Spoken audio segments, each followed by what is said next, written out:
This conference will Um, now be recorded.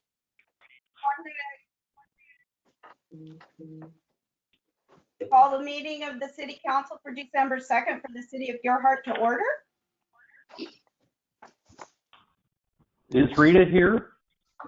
I'm here. Okay, sorry.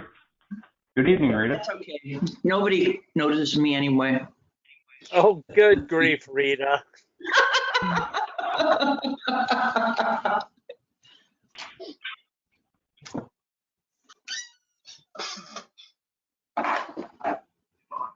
All right, Paulina, we have oath of office is the first portion of the agenda.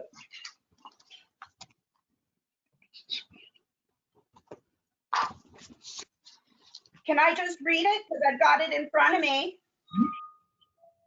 That would be fine. And then we also need Dan, Jesse, and Rita to read it.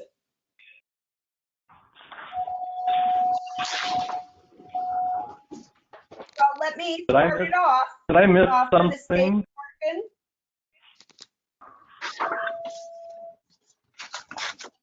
I can help you through it, Dan. First of Okay. all, Paulina, if you'd like to go ahead and read your oath of office, go ahead. And I see that you have the flag behind you, and yeah, looking good. I got my hand on our family Bible and a copy of Gerhart Remembered. And so I, Paulina Cochran, do solemnly swear that I will support the Constitution of the United States of America and the Constitution and laws of the state of Oregon, and that I will faithfully and honorably conduct myself as mayor for the city of Gerhart, to which I have been elected to the best of my ability, so help me God.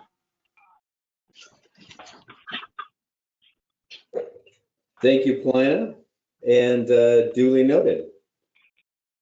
So, Dan, Jesse, are you? I did find the right page. All right. I, Dan Jesse, do solemnly swear that I will support the Constitution of the United States of America and the Constitution and laws of the state of Oregon, and that I will faithfully and honorably conduct myself in position for the city of Gerhart, to which I have been elected to the best of my ability, so help me God. Fantastic. Thank you. And Rita, would you like me to help you through that? No, I have it right here, and I have my hand on a Stephen King book. I solemnly swear that I will support the Constitution of the United States of America and the Constitution and laws of the state of Oregon, and that I will faithfully and honorably conduct myself in position 2 for the city of Gerhart, to which I have been elected to the best of my ability, so help me God. Thank you, Rita, Paulina, Yes. and Dan. We appreciate your volunteerism. All right, Ms. Paulina, as the new mayor of Gerhart, the agenda is yours. Okay, first housekeeping would be if there are people who would like to speak in the visitors section, please email Chad at chadsweet@cityofgerhart.com sometime during the meeting, and then when we get down there in the visitors, we will take note of that. And I believe my understanding is we had at least one person already sign up.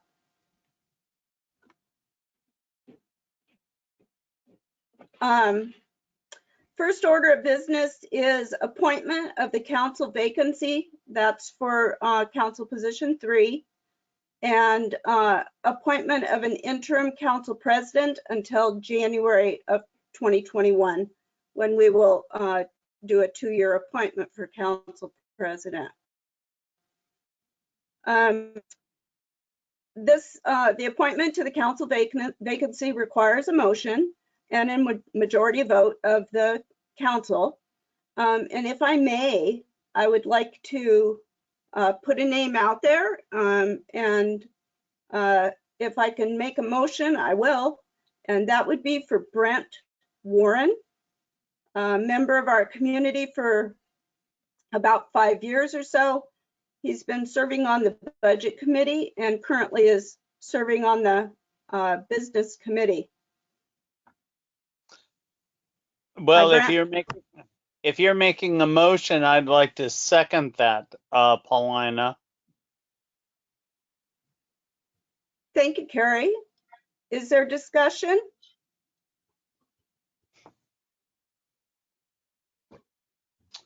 Are we ready to vote then? Yes. It may All those seem in like favor 5 say- years. It's been 3 years. So, Thank you. but thank you. All those in favor say aye. Aye. Aye. Aye. Those opposed? So there were 4 votes yay, and that's all we have on the council at that moment. So welcome, Brent. Thank you And very I much. think, Chad, do we want to do an oath of office at this time then? I would think that would be appropriate, and I've got the oath of office available, Brent, if you're ready for that. You're going to read it to me, I will. I'll read it to you, and then you can repeat it and I'll back to us. repeat back. Okay. Yep. All right. So I, Brent Warren, I, Brent Warren, do solemnly swear that I will support the Constitution of the United States of America that I will support the Constitution of the United States of America and the Constitution and laws of the state of Oregon, and the Constitution and laws of the state of Oregon, and that I will faithfully and honorably and that I will faithfully and honorably conduct myself in position 3 and I will faithfully conduct myself in the position 3 for the city of Gerhart, for the city of Gerhart to the best of my ability, so help me God. to the best of my ability, so help me God. Welcome to the group. Brent. Congratulations, Brent. Hey, Brent, nice to see Oh, you. thank you. Welcome, Brent. Thank you. It's good to be among such a great group of folks. I've admired your work for 3 years.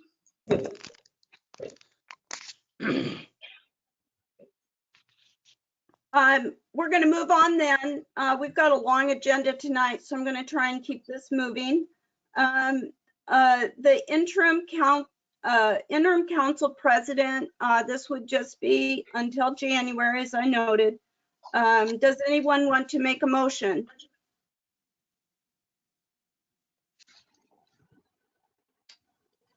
I would recommend that, or make a motion that Kerry Smith take the position. He's not had that position yet. I know Dan has, but would like some experience in that role. He has deep knowledge of the workings of the council, and I think he would do a great job in my absence. I'd second that motion. Is there Thank any you. discussion? Is there any discussion?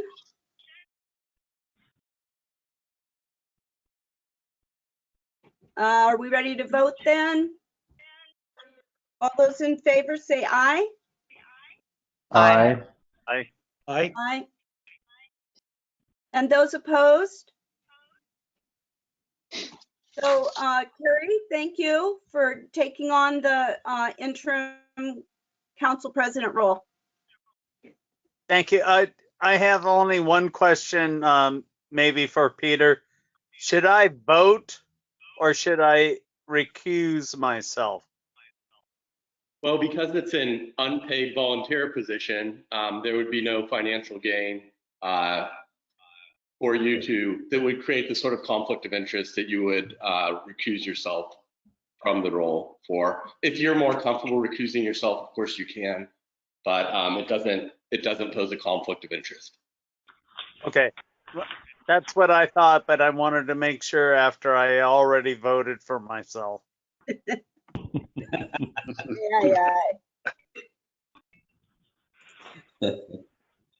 All right, thanks again, Carrie. Next, we have Planning Commission interviews. In the past, I hope everyone has got a copy of the interview question. And Someone printing? Okay. sorry. Not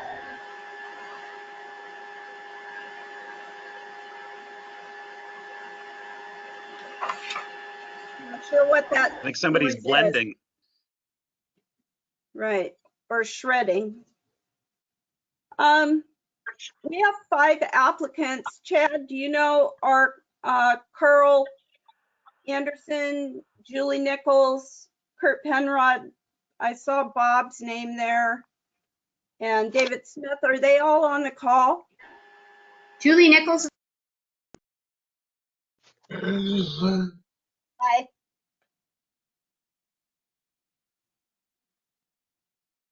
And Kurt Penrod Julie is here. Nichols is here. Right. And Bob Shortman, I see. I just unmuted the callers so we can see if they are either of the candidates. Julie Nichols Right. is here. I'm here. Hello. Hello, everybody. Hi. And Kurt Penrod is here. Do we have Carl Anderson or David Smith on the call? It sounds like Carl is there. Yes. Okay. Okay. This question is for the council. Thank you, Kurt. This question's for the council. Do we want to pose these questions to all 4 of the participants who are on the call then? So Paulina, And what if are so, options? well, typically what we've done, Rita, in the past, to my knowledge, we have each taken a question and just posed it to each of the participants just to get their answers on our 5 questions. All right, And thank then you. actually, we make the appointment towards the end of the agenda. Awesome.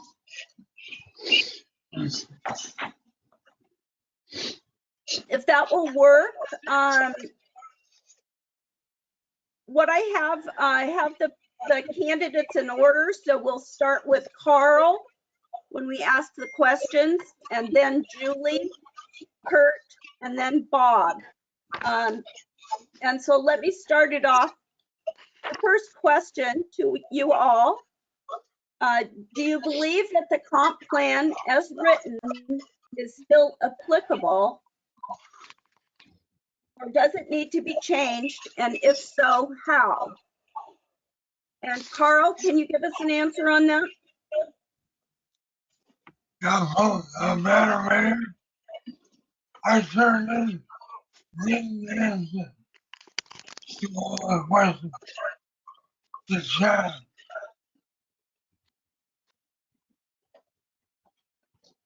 You turned them into Chad? Yeah, we rolled them. Chad, do you have the answer?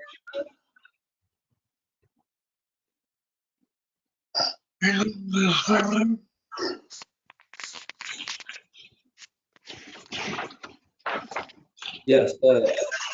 Madam Mayor, I can answer those questions for Carl if you'd like. Yes, please. Okay. So according to his email that I just received here. It's Madam Mayor, council members, and city staff. I wish to volunteer and extend my participation in the City of Deer Heart Planning Commission. I've enjoyed participating on the commission, and I hope I have been making a meaningful contribution to the functioning of the commission. My commission, Clatsop County Charter Review Committee, and of course, the Deer Heart Planning Commission. Signed, Carl E. Anderson. His answer to, do I believe that comprehensive plan is written, is still applicable, does it need to be changed? His answer is, the current comp plan is a good, solid base document. However, it's almost 30 years old, and it has inconsistencies with the agency names, grammar errors, and goal combinations. And there is now a new generation of individuals coming into Deer Heart. It may be time to review and maybe update the plan, especially with the changes that have been made in the community plans as a result of tsunami, resiliency, traffic, parks, etc. Planning and actions. That's his answer to number one. Okay. And if we may, just we'll take these one question at a time through each of the participants. So Julie, can you answer that one first? Or Can second? everyone hear me? Yes. Yes. My name is Julie Nichols. I've been a 9-year taxpayer and owner of a residence in Deer Heart. The question that number 2 is, be specific on maintaining its residential, Deer Heart maintaining its residential community feel, or would you prefer additional commercial or tourism growth, and how do they pertain to the comprehensive plan? I love Deer Heart and have loved it enough to buy another property. I've worked with the Southwest Hills Residential League. I've been on several school boards. I was on the HOA of Deer Heart's Pacific View condominiums. I have been involved in HOA projects at the Highlands. And the residential feel, the quaintness, the beauty, the quiet is something that my family adores. But I do think that there's room also that we could do both. We have the world that's changing with COVID, fire, population migration, which might be a huge issue for us in the future, housing costs, vacancies, and traffic. But I think with a devoted board with thorough, thoughtful, transparent, and repeatable and measurable processes and thinking, we can have both. We can have some good commercial and maintain the feel that we all love so much. So I have the time and the interest in doing this at this point in my life. And I hope you select me as a volunteer. I'll do you very well. Thank you.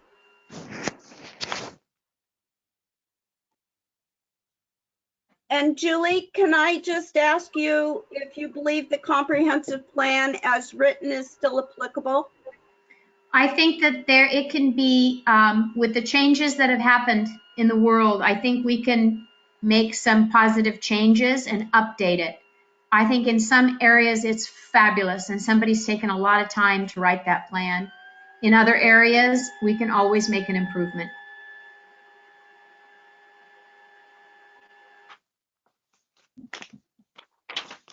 Kurt, can you give us a few words about how you feel about the comprehensive plan as written? Is it still applicable?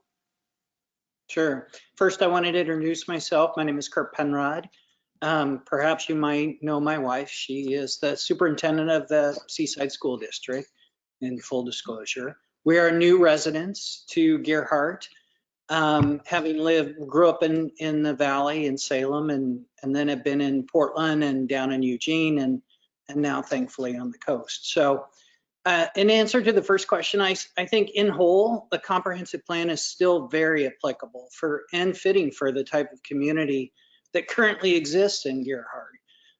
I believe that you're already taking some steps to modernize several elements of the plan to better serve the residents. And I think some of the topics that I'm interested in the future include the parks and recreation opportunities, residential growth, and also business opportunities. You know, given that the population of Gerhardt has risen more than 65% in 20 years, I do expect that we'll have future growth also. I believe it's appropriate and necessary to intentionally and consistently review and modernize the plan as needed to better meet community needs. So as it exists today, I think it's a really solid plan. There are some elements that obviously you're taking to modernize to help encourage other businesses that fit with the atmosphere of the community. And I think many of us would like those kinds of places that we could go to as a restaurant or a store that, you know, that have more of the things that are fitting for the community of this caliber. Certainly I would look at, I'm not interested at all in adding some of the elements that like as a tourist trap. Seaside has that covered, and I'm not in favor of making Gerhardt another warehouse store mecca. You know, Warrenton's got that covered. Though I do believe there are some things that we could continue to tweak within it based on community needs. Thank you. Bob Shortman, do you want to weigh in on that question? Do you believe that the comprehensive plan as written is still applicable, or does it need to be changed? Okay, well, yes, I'd like to answer that in a simple answer. Do you believe the comprehensive plan as written is still applicable? Well, we came here in 1977 or so, and that's when I believe it was first formed, because I remember talking to my wife and saying, what is this comprehensive plan they're doing? But in a basic nutshell, it's to keep your residential and limit commercial and tourist activities and commercial activities. So it's been updated through the years, and it's been reviewed. And I think the basic thing to just say, it's applicable in its basic form. So does it need to be changed? Well, I think all the changes would just be certain things that come up that would be answered. So that's my answer. Thank you very much. Thank you, Bob. And Dave Smith, did he get on the call? Do we know?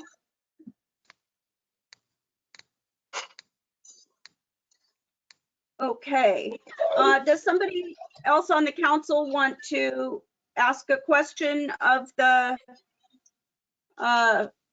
applicants? I can read number 2 if you'd like, Madam Mayor. Yes, thank you. I think Julie did already answer that one, but go ahead, Dan. So I guess first in line, and I assume Chad will read Carl's response. What are your thoughts for now and the near future for Gerhardt? Please be as specific as possible and address Gerhardt maintaining its residential community feel, or would you prefer additional commercial and tourist growth, and how they pertain to the comprehensive plan?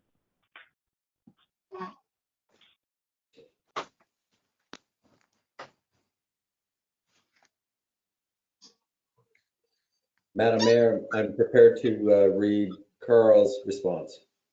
Yes, please. Okay, thank you, Madam Mayor and the councilors. Carl's response is, the current comp plan is specific about maintaining a residential feel to Gerhardt community, especially the village. In the past, people came to Gerhardt to escape the heat of the quote unquote big city. With changes in the way people vacation, the central area has suffered and the highway area has considerable commercial spaces available. I feel the residential feeling of Gerhardt is an essential part of the Gerhardt experience, quote unquote. No. Future expansion of the commercial areas should be considered until there is a debate. Expansion of the residential areas is coming, especially multifamily dwellings. Period. That's Carl. Thank you, Chad.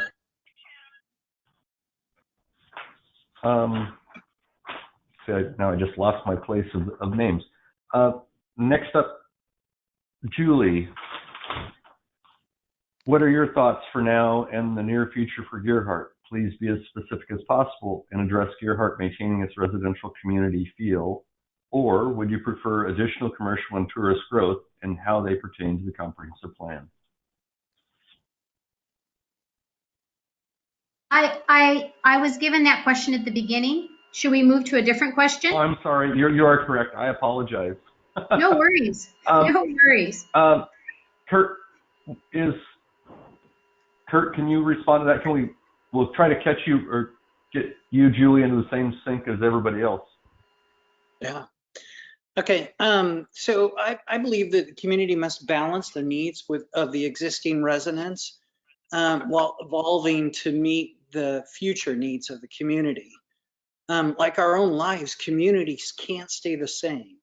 We must evolve and change, and we need to intentionally and consistently take the community's vital signs to make adjustments as needed over time. A current concerning sign for me is the number of for sale and for lease businesses across the community. And I do think with the number of residents that there would be appropriate business opportunities here to better serve the community. So that's an area that I find interesting. I personally, I'm just, to make it a common sense kind of answer, I would love to be able to go out to a nice restaurant and go downtown. We only have a few options. Certainly we've got a couple on the highway and do enjoy those and frequent them. And we even frequent in a seaside place tonight. But oftentimes people have to leave this area and go somewhere else to get something. I appreciate the fact that the neighborhood style feel, and I think that it's definitely very possible to be able to keep that. But I do think that there are elements that we could continue to examine. When certainly you don't want it to become a tourist trap.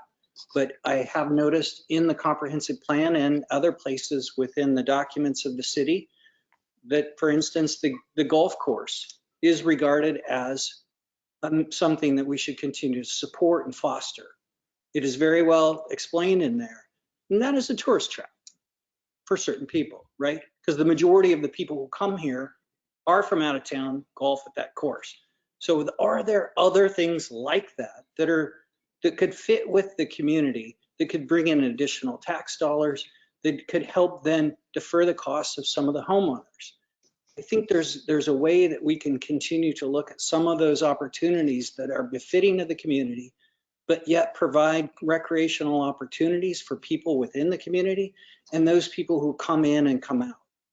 Personally, I would just say that I was interested in moving here because we stayed in one of the houses not far from the golf course about 3 years ago, when we said we like this area, and it was nice. But it was great to be able to come in and sample the area and to get a feel for the area as an outsider, if you will, a tourist, to say, you know what, that's some place that I'd like to live someday.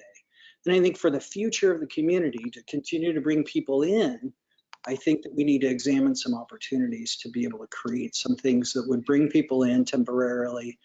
And I'm not talking any kind of Ferris wheels or any kind of silly things like that. I'm talking about very common sense, appropriate community items that could be integrated and I think work well with the community.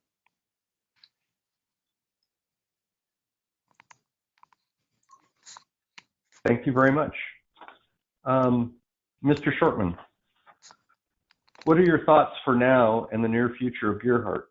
Please be as specific as possible and address Gearhart maintaining its residential community feel, or would you prefer additional commercial and tourist growth and how they pertain to the comprehensive plan? Well, I think we need to be continue to be basically a residential community. That's why Gearhart's different. That's why people want to live here, and nobody wants it to be a seaside. I think it's kind of a moot point. The commercial zone downtown is limited. So I think we're doing a good job. And I think unless the only commercial growth I see would be on the highway, which wouldn't affect a lot of the residential feel. Gearhart's a great place. I think it's one of the last places that is like a beaver cleaver world. You know, we raised our children here. They walk to the store, they walk to the school, they walk to the beach. So I don't, my thoughts for the future, well, I'd like it to just stay the same. And that's pretty much it. Thank you. Well, thank you, Bob. Has David joined us yet?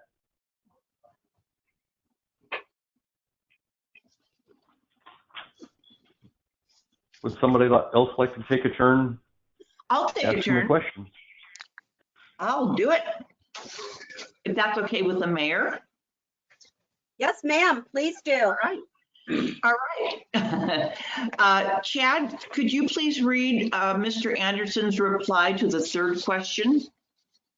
The third question, I'd be happy to. So the third question is, how do you see your role as a planning commission member in the city government? Question mark. Describe your understanding of the relationship and interaction between the planning commission and the city council. Carl's answer, if I may, is as a planning commission member, I must listen and evaluate information from citizens, fellow members, city staff, and current ordinances and plans on the items before the commission. Recommendation and decisions may then be offered. The Planning Commission is primarily concerned with land use planning action, and here in Gearhart, it is also used as a citizen input committee for the City Council. Items of legislative nature are reviewed and managed by the Planning Commission and presented to the City Council for action. Items of judgmental nature within the scope of the zoning ordinance and other city ordinances are within the preview of the Planning Commission with a possible review of the City Council and other agencies if the decision is appealed. Period. That was Carl's answer. All right, thank you. Miss Julie, Miss Nichols, the same question to you. How do you see your role as a planning commission member in the city government? Describe your understanding of the relationship and interaction between the planning commission and the city council. Well, in preparing for this meeting tonight, I called several people like George Van Humissen, Nancy Herpers, the past HOA of Gearhart, Candy Harvey Smith, among a few others, to listen respectfully of what they have to say about the city planning process. So listen respectfully is the thing that I think is the most important from our community. Then get the facts. Understand what the facts are, and then work with those facts within the comprehensive plan. Thank you. Okay, Mr. Penrod, the same question to you. How do you see your role as a planning commission member in the city government? Describe your understanding of the relationship and interaction between the planning commission and the city council. Well, I think Carl did an excellent job describing it from an academic standpoint. I mean, I really think he nailed it. But I guess adding to that, I would say definitely being a listener, being a communicator, being able to be a doer, to be able to take community input, get community input, and then translate that into something that could then work, then to be able to present it to the city council to take action. I did a little work for my employer as in government affairs, and I would think kind of it's an analogy of a policy maker because they rely much on their staffs to be able to do a lot of the legwork and the hard work and putting together policy language, and in this case, plan language that then can be evaluated by those who've been elected to be in that position to evaluate whether it becomes part of the plan, the comp plan. So I would say it's much more about being a right arm for you. It means being there to be able to help research things that need to be changed and help you be a truth teller and communicate with you on the things perhaps that you need to communicate to the community about how your thinking is in them or what the result of a decision is. So I guess I would just add some of those more real world examples of what that role is, more so than the strict sort of job responsibility. Thank you, Kurt. Thank you very much. Okay, Bob Shortman, are you ready? Okay, Okay. So do you need me to read the question, Bob, or do you have it in front of you? I have it. Okay. So Okay. describe the understanding of the relationship between the Planning Commission and the City Council. Well, 2 mayors ago, I remember going to a council meeting and the mayor said at that time, well, the Planning Commission is an advisory board for the City Council. So it's pretty much what the relationship is to research the issues, do the legwork, and then present it to the City Council. My role would be, if I was on the committee, would be to listen and research the issues. I think I would have a good opportunity to do this because I've been a builder my whole life. I've subdivided properties and I've worked with people that needed to get their zone changes or their conditional uses. So what I found years ago, we went to the Planning Commission and the people were very nice and we presented what we were doing with, and they helped us very much. They devoted their time and I always admired that. So I would like to be on it just to listen to the people, and then I think I would have a special place being a builder and having done this. So that's it. Thank you very much, Rita. Thank you, Bob.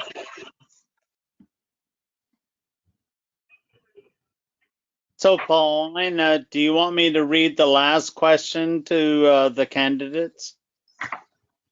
Yes, please, Harry. Okay. Julie, are you aware of any present or future conflict of interest you might have as a member of the Planning Commission? If a situation should arise, would you recluse yourself from voting? I have no agenda by volunteering for this position, and of course I would. Yeah, this is like a no-brainer kind of question. I'm sorry for asking. No, it's But, important. It's an important question. It's a character question. It is. Kurt, can you answer? Yes, I do not have any current conflicts of interest. And certainly as situation arise, I would appropriately recuse myself. I work for a large financial institution, insurance and financial services institution, and certainly we build our existence and our credibility on our compliance procedures and respect them greatly. Thank you very much. Sorry to ask this kind of question. Chad, will you read Carl's response? Yes, Councillor Kerry Smith, I'd be happy to.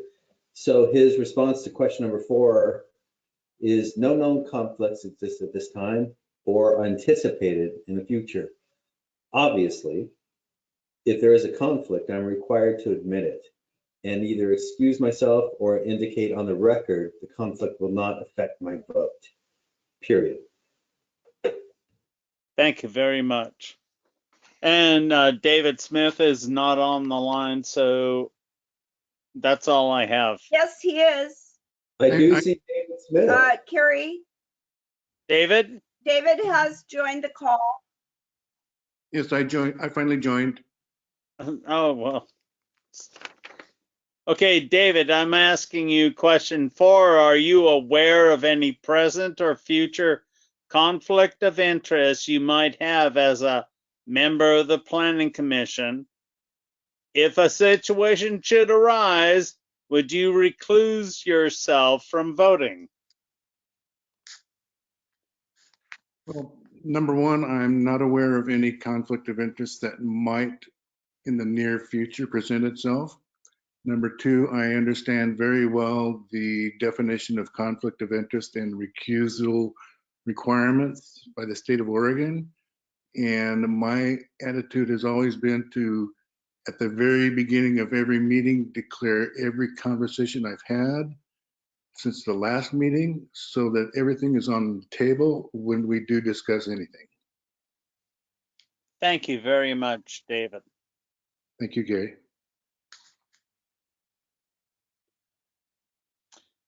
Madam Mayor.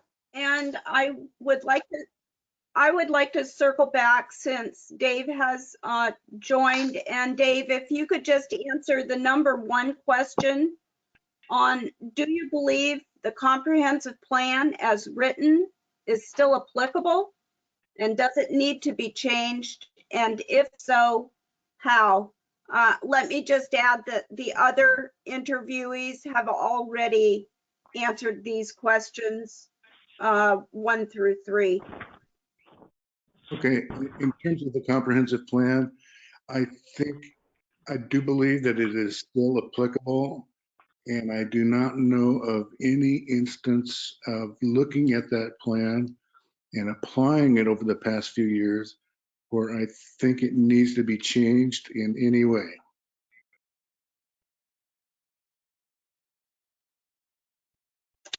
Thank you very much.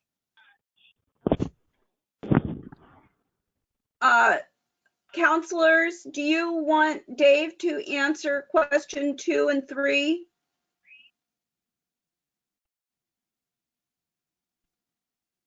I have no need. I have no need either. Okay, then let me circle back to the question number 5 is for all of the interviewees. And it is, do you as a candidate for the Planning Commission have a question for any members of the City Council? Madam Mayor, may I interject? Go ahead, Dan, and then I see Carl is wanting to say something as well. Well, I believe that Bob Shortman was not allowed to answer question number 4. Oh, okay. 4. Any present, future conflict of interest? No, I don't have any conflict of interest. I'm retired contractor. If a situation should arise, would you excuse yourself from voting? Yes, I would excuse myself. I don't see anything happening. I don't plan on building a Wally world or anything. So, yeah, I would excuse myself from voting. Thank you.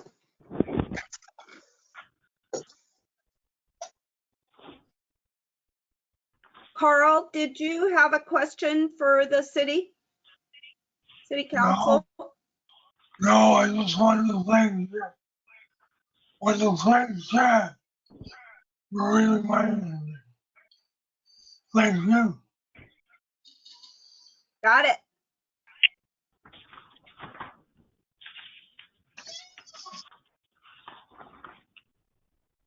So any other questions by any of the other interviewees?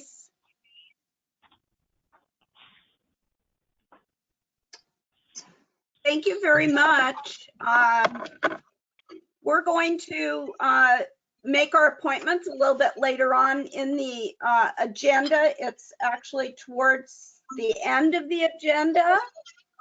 So I hope you can hang around, but if you can't, we'll get a hold of you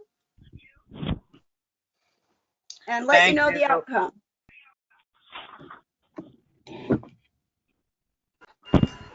Thank you and welcome, Madam Mayor.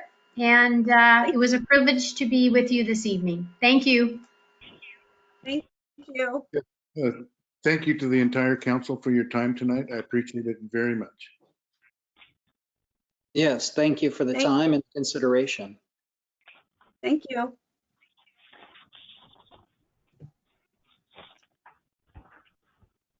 Chad, I'm going to move on then to declaration of any conflict of interest for the council.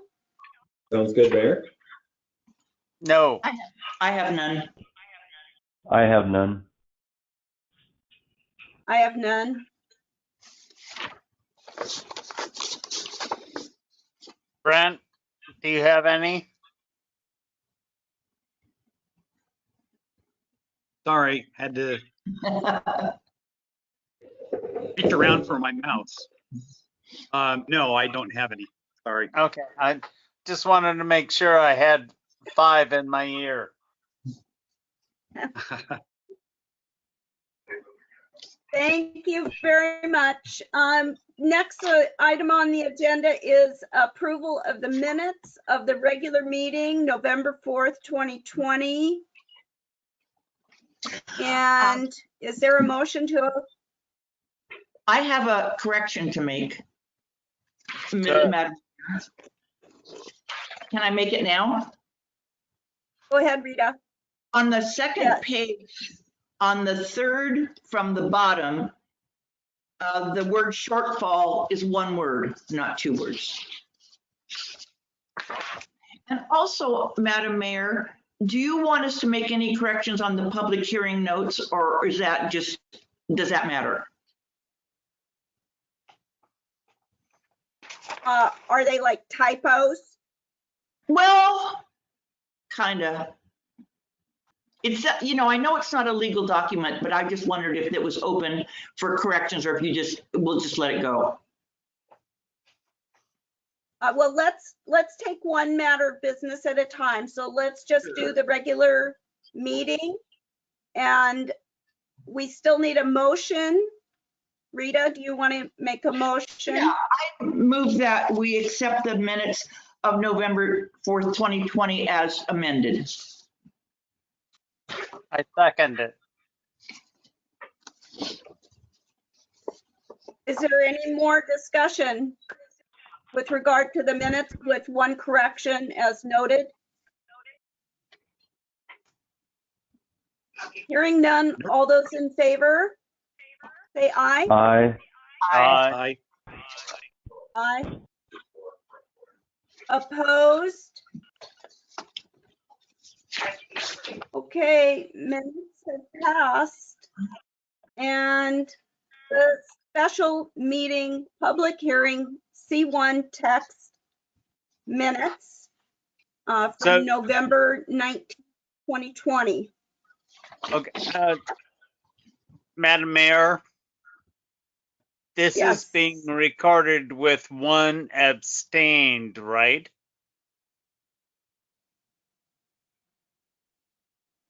Madam Mayor, this is Chad. Brent Warren should probably abstain from that because he was not present at the meeting. Right. He has to abstain from everything until next month. And that's all I want to make sure is that we're clear on our recording of everything. Okay, I will officially abstain. Thank you, Thank Carrie. you, Brent. Thank you, Councilor Barry Smith. So then that motion is 4 yeas, 1 abstention.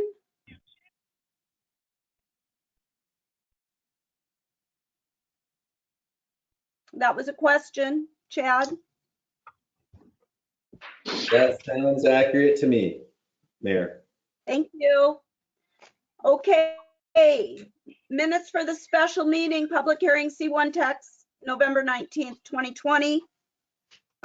Let's, Rita, if you have changes, let's get a motion first. So, okay, so this is on the text. So on the second page, second line down, well, I know he's gonna laugh. Well, the first line says, there are some creative things that have occurred during the pandemic. That should be the end of a sentence. And then the second sentence would be, there won't be any risk of enforcement. And then the other thing I have is on the second page, on the start of the second paragraph, it should say Connell reviewed the staff report. And that's all I have. Thank you, Councilor Rita. Madam Mayor, that sounds accurate.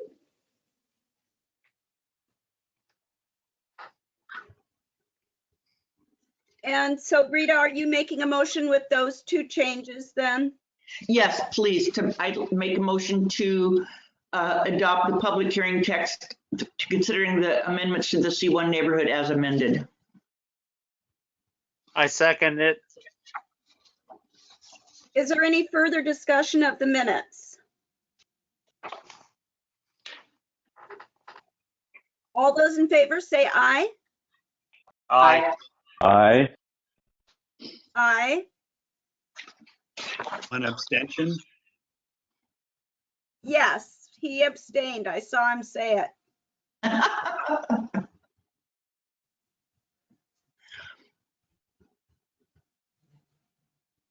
Okay, that motion carries. 4 yeas and 1 abstention. And moving on then, Planning Commission report that was in the packet. Excuse me while I turn a couple pages here. Are there any comments about the Planning Commission report?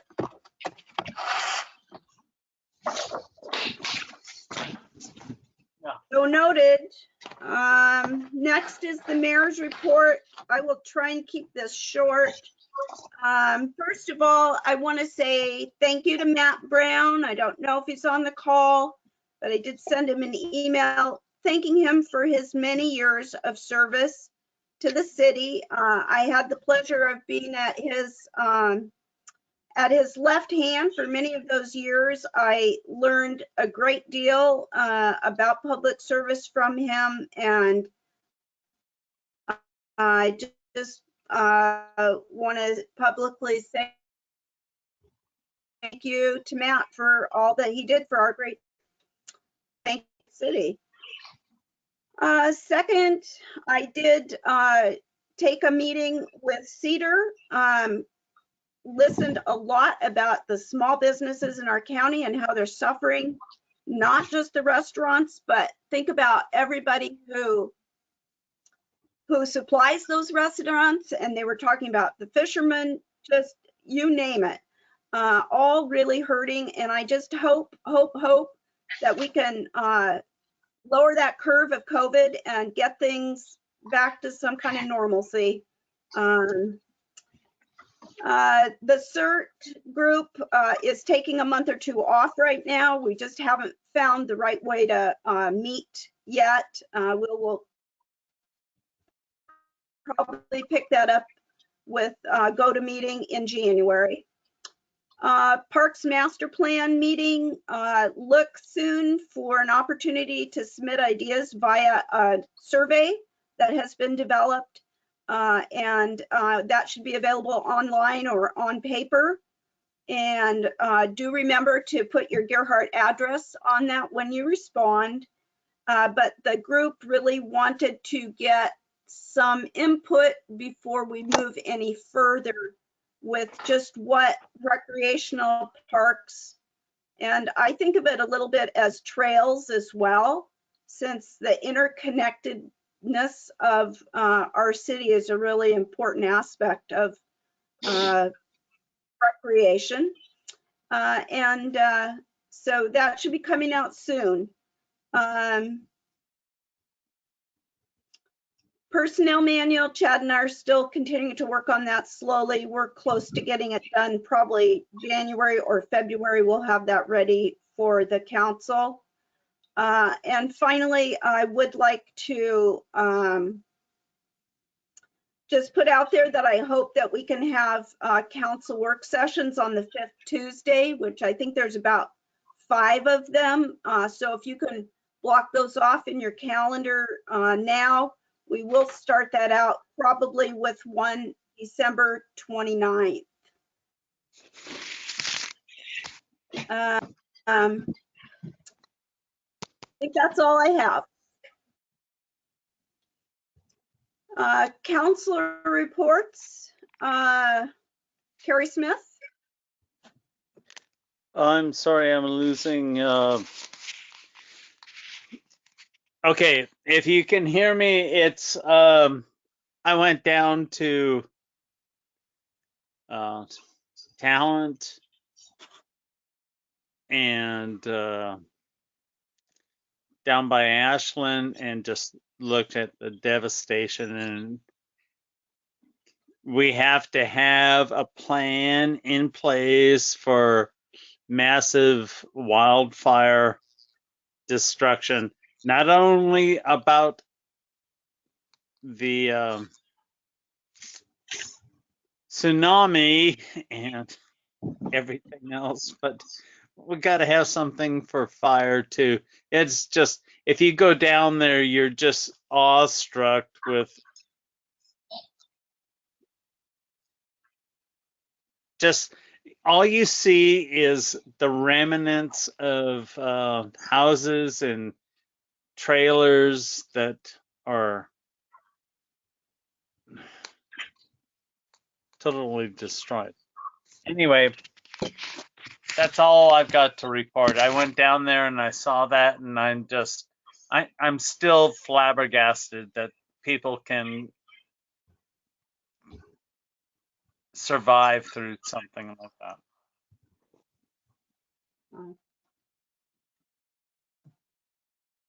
that. Councilor Jesse. I have nothing. Rita. I have nothing.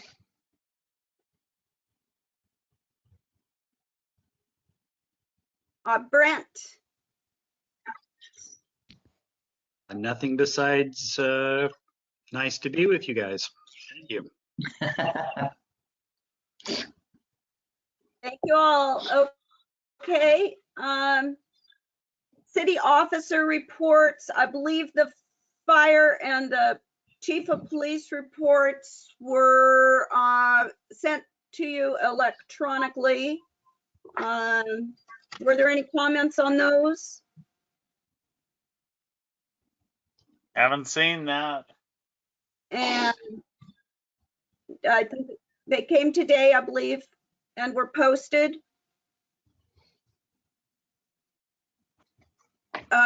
If we could just take a few minutes later on and take a review of those if we haven't had a chance to see them. And then the treasurer, we have the revenue and expense report and the check summaries. Any comments on that? None here. Okay, check those.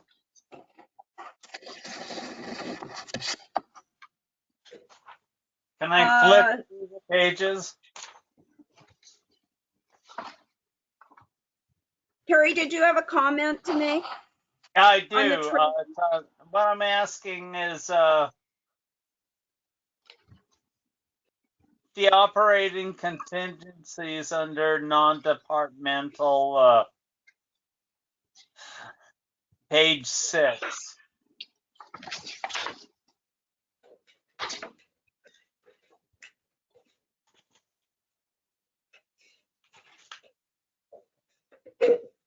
Go ahead. Well, why are we $23,000 over budget? And I know it was explained to me, but I have to have it on record because I don't think it's right. Chad. Thank you. Madam Mayor, I'd be happy to answer that for you. Yes, please. I believe that's because of the multiple grants that we have written this year. We've written probably over $220,000 or $250,000 worth of grants this year that we did not budget for and received those grants. So those are payments out for various items such as some of the items that we use for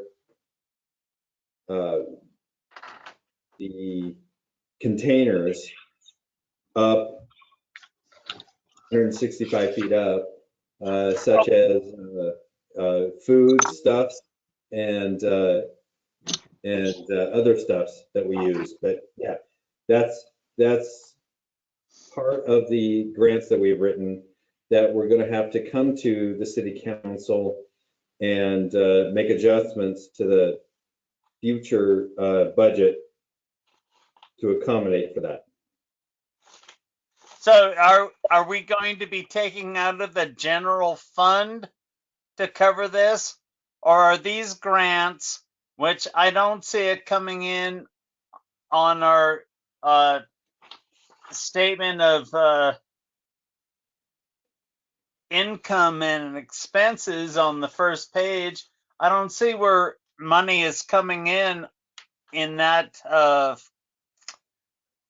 amount, but I see it going out. And so I just want to know where that money is going and why is it going out at this time? Thank you, Councilor. The grant monies are going out prior to us being able to bring the grant monies in. So we have to spend those monies and show the invoices prior to being able to receive those grants. So those grants will offset all of the money being spent. Right. So all the CARES money that we just allocated to Cedar is going to be reimbursed, guaranteed. Is that correct? That's a perfect example. So yes, so we are giving Cedar $40,000 in advance, and then once we show those expenditures, then we will be reimbursed for those expenditures. Thank you.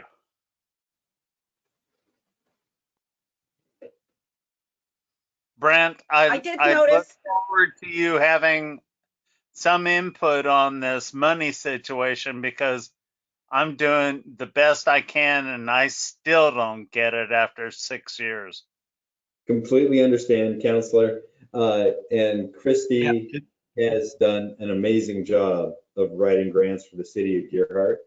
And we've done a lot of good work and we've received a lot of grants. So I'm looking forward to that report here in a couple of months.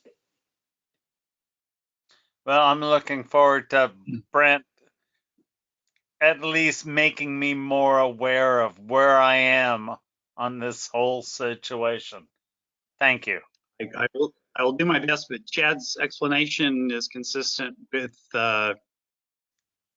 at least nonprofit organizations and governments that I've worked with in the past, that is a common practice to have an expenditure first and then get reimbursed.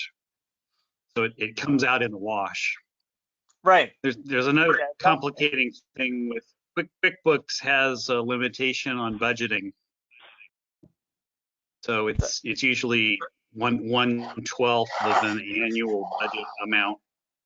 So you can show overages on budget, but you're either going to spend it at the end of the year, so it's a false sense of security. So you just got to be aware of the limitations and how things work, and you're the right questions. And thank you, I think Brent. And we will come to the council with future resolutions to make this right. and I'm glad you're on the council, Brent, because I need a little guidance to follow the line of money. Sure thing. Glad to help. Good. Madam Any Mayor? other comments? Yes, go ahead. No, go ahead. It's all yours. So are there any other questions then related to the city treasurer's report? Hearing none, then I'm going to move on. Go ahead. I'm going to move on to city attorney. Peter, do you have a report? Yes, so we have been informed if all of you remember, and perhaps Councilor Warren isn't familiar with this, but we are involved in some litigation that involves our lien that we have in the Smith property, and half of that lien was reimbursed to the city based off the sale of another property, but half of it is outstanding. We've learned that the lawyers representing the bank are filing their second amended complaint in the action, so it will be their third attempt at this. It's a very unique set of facts in that the property is owned by two individuals that each have a 50% interest in it, but the mortgage that the bank has was only signed by one of those individuals. So it is a instance where the bank is trying to foreclose. Well, at first it was foreclosed on 50% of the property, and now they've attempted a quiet title and other things in order to clarify the ownership. But very unusual set of facts. Fortunately, there's been I've had to file answers to the first two, and I'll have to file an answer to this. But other than that, it has not been a large amount of time. So I'll just kind of wait and see. There's really not a lot of precedent for this sort of situation, so we're going to have to have a very smart judge to unwind all this and determine priority. Boy, that sounds fun. And so, Peter, I've got a question for you. Yeah. In our packet, we received a change in our zoning ordinance that added a subparagraph, and that would be under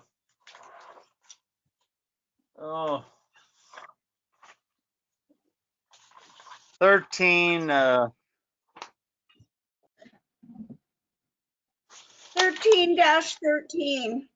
Thank you very much, Paulina.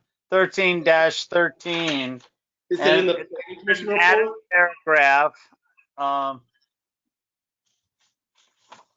that says appeal to the Land Use Board of Appeals, LUBA. But can we change our zoning ordinance by putting a paper in there? Or do we have to have a hearing for the fact that we're changing something and it's more housekeeping than not a change, but it is a change? And I'm sorry to be non-specific, but that's the way it looks to me. So I need your legal opinion. So the appeal of a city council decision or of the decision of the final body that handles the land use matter that is dictated by state law. So that's an area of preemption. So by right, if it is a land use decision in Oregon, or there's something also called the substantial impact test. So if it might not fall into the land use decision normally, but it has a substantial impact on property rights, that by right can be appealed to LUBA, unless it's the sort of decision that would go to the DLCD staff and LCDC board. So for instance, if we were to do a major comp plan amendment, that would go to DLCD staff and the LCDC board, because that's what our state land use system says. If we were to do something related to, an application or something of that nature, then that by state law goes to LUBA. And so our code needs to reflect that.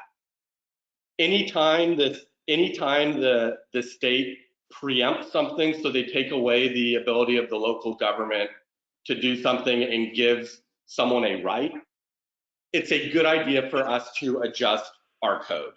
That doesn't always happen, just because sometimes it's really hard to keep track of everything the legislature is doing. And sometimes that won't happen until we get into the code in another section and take a look.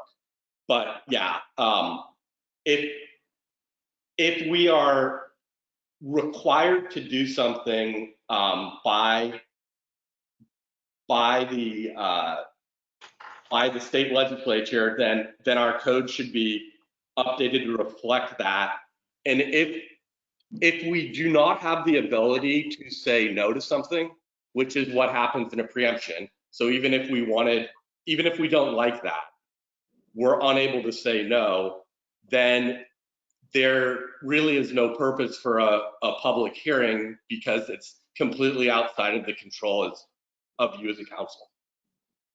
So are you saying that we can put anything in our code because the state demands that we follow their rules? Well, we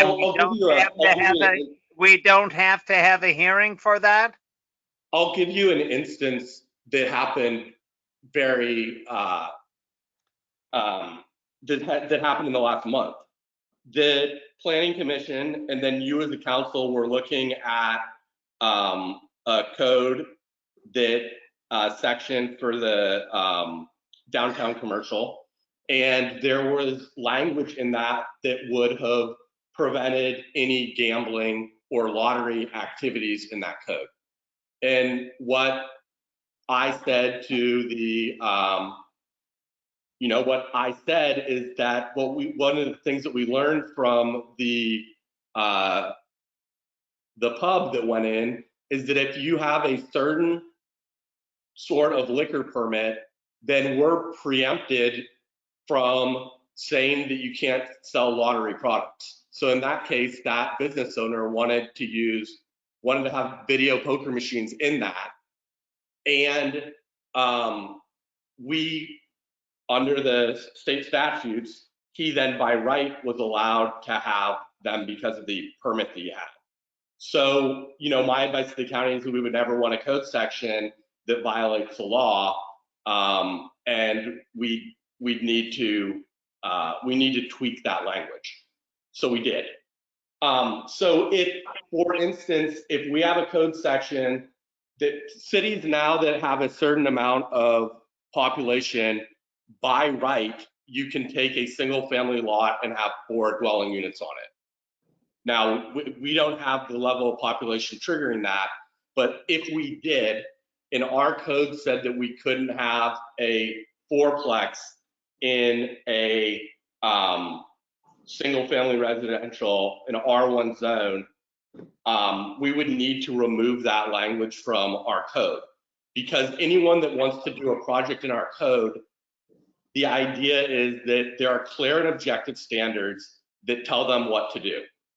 So if someone wanted to build a fourplex in that single family zone and our code said that we couldn't, they couldn't, but under state law, we were required to allow them to, yes, my advice would be to remove that language. And because we are preempted, because we would have been preempted from doing that, there's really not a point in having a public hearing,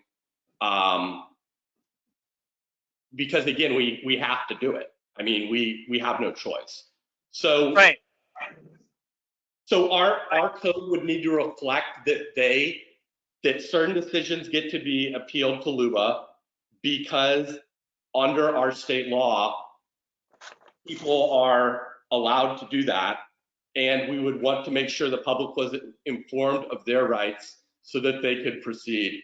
So if you would like to do a public hearing for those sort of preemption type code amendments, we could, but the impact of that hearing, there's really no decision to be made, because the people are allowed something by right under state law. So it would be kind of an exercise in, well, I'm not sure, because if there was overwhelming public opposition to it, you wouldn't have a choice of saying, no, we're not going to, you know, at that point, like my advice, my legal advice to you is that your code would be compliant with state law.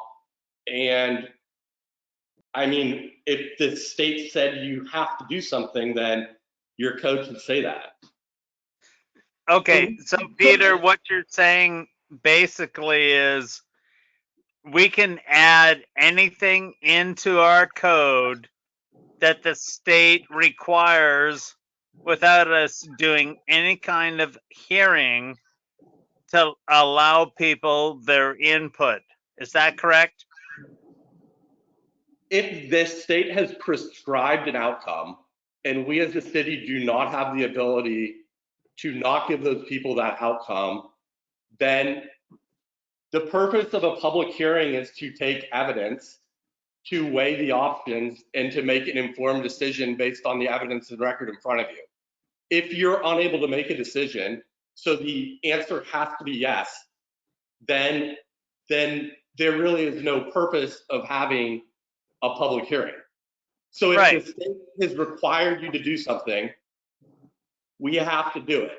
Like we pass a, we have to, you know, we have to pass a resolution accepting state funds. Well, I guess we don't have to pass a resolution accepting state funds, but if we want state funds, we're required to pass a resolution.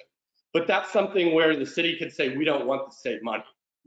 But there is certain instances where people receive something by right, and in that case, you don't have the ability to tell them that they can't receive it.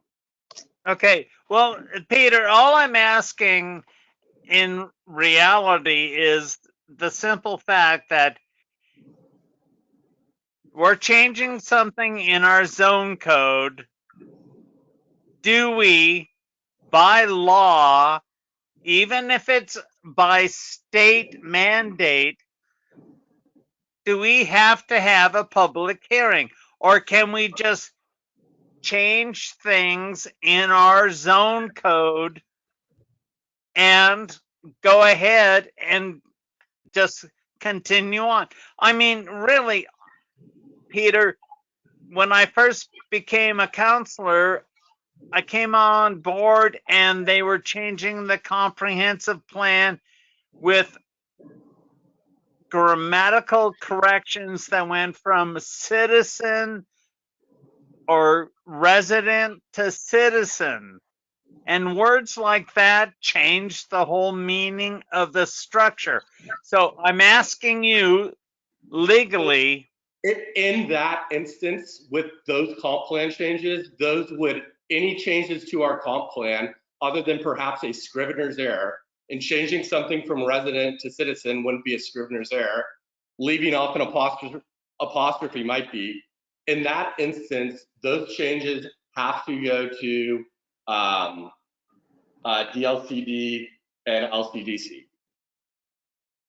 Right. Okay. So I want to avoid that. So, Would require a hearing, at least one hearing, probably more, because you're going to have hearings at the planning commission level and hearings at the city council level.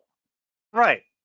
So I'm asking, is that what we need to change this? Or can we just, and honestly, can we change it without changing the meaning of our zone code and not be in violation of having a public hearing? That's all I'm asking, Peter.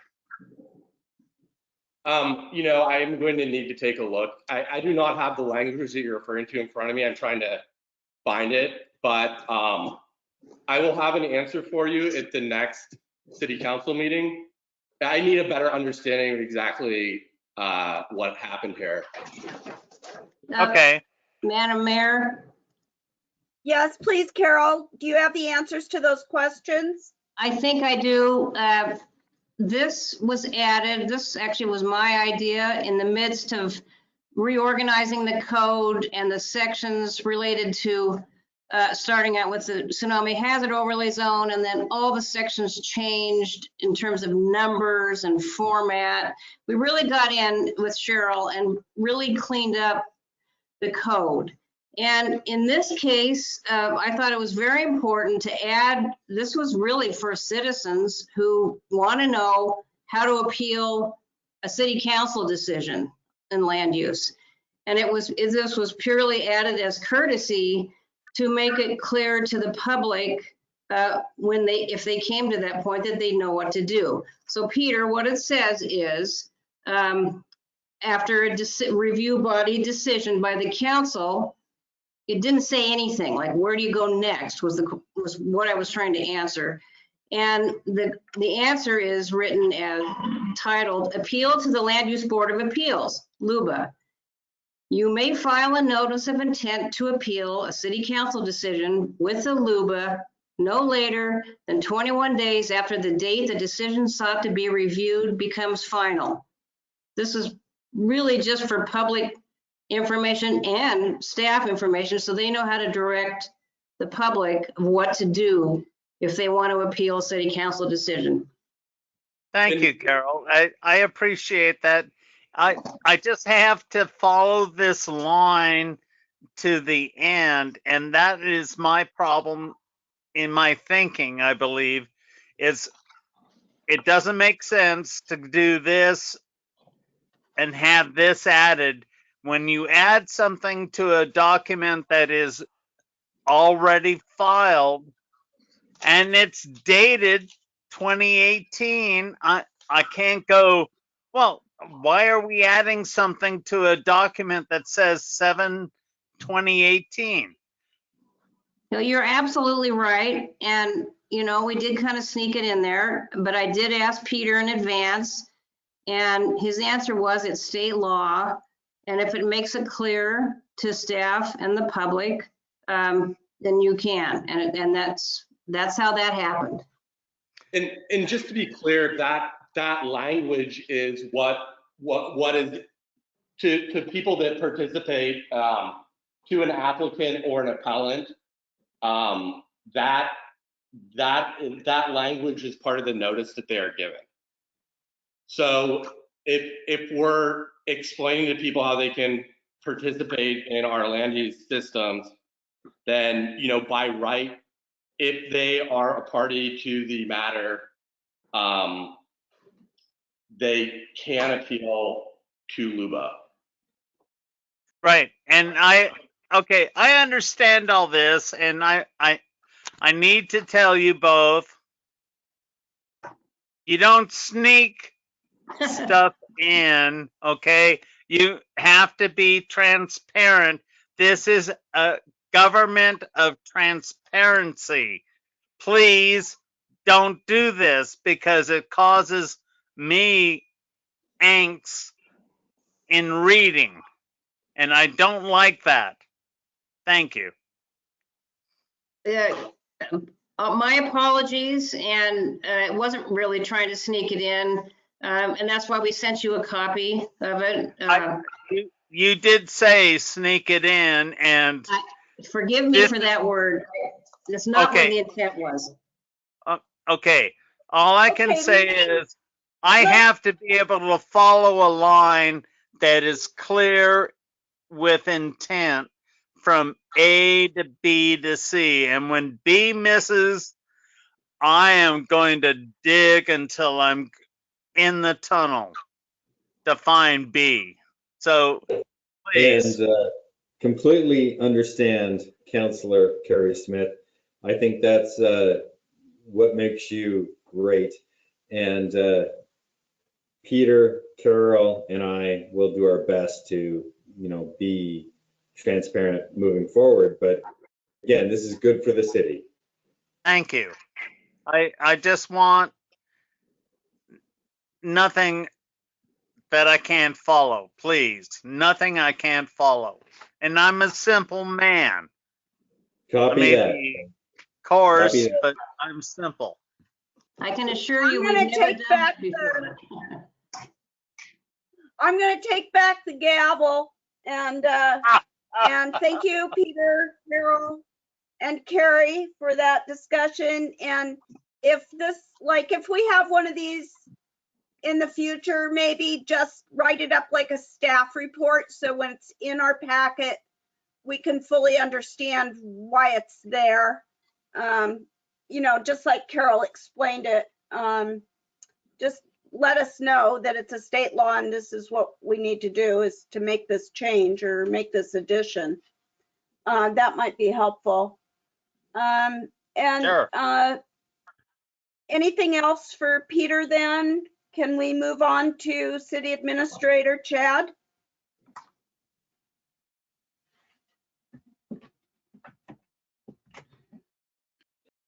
Thank you. I think Peter's good, and I'll keep mine short. So we have a work session coming up on December 29.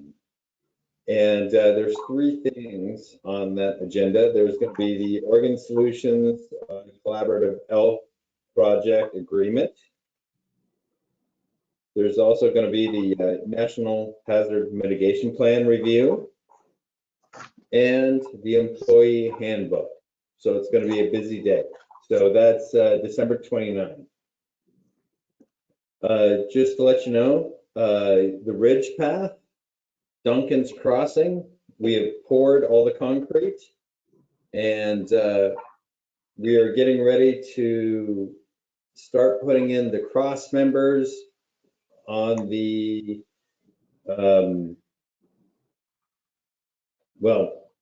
start putting the cross members down. And so far we've raised about 13,000 for Duncan's Crossing, and we spent that on the concrete. And then next we're going to start working on the amount for the hardware, which will be about another $15,000. So we're still raising money for that, but we're going to move forward with it based on our parks funds, and that's going well. So any questions about Duncan's Crossings?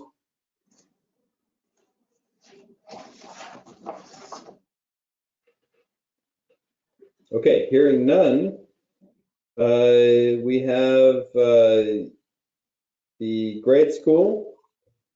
And grade school, what's going on now is potentially some fencing. I've received an email from Bob Morey a couple hours ago. And what they're looking at doing is potentially blocking off the grade school completely, and then asking the city to open it up and close it off during certain hours. We have not discussed this yet. I've only received this email. this afternoon, about 4 hours ago. And what they want to do is post the hours of the park, which is open for public use. But as far as the park goes, it looks as though Mr. Mori has already decommissioned, if you will, much of the park. We have, it looks as though that he has taken out the backstops for the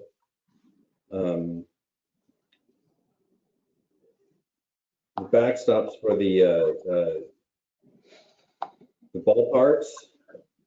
So there's no area to play baseball or softball.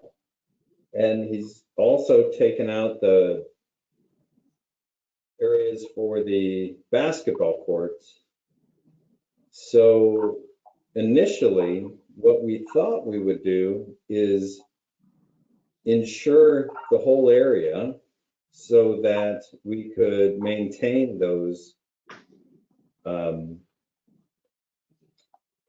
play areas, such as the backstops for the softball and the basketball and the baseball.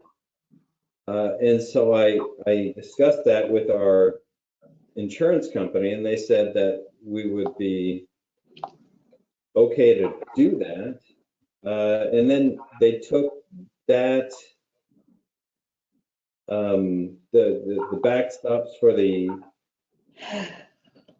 softball, the baseball, the basketball out. They ripped them out. They removed them, if you will. So I'm not sure where we're at right now. I haven't had a meeting with Bob Mori, except for one that said that he was going to continue to remove these items.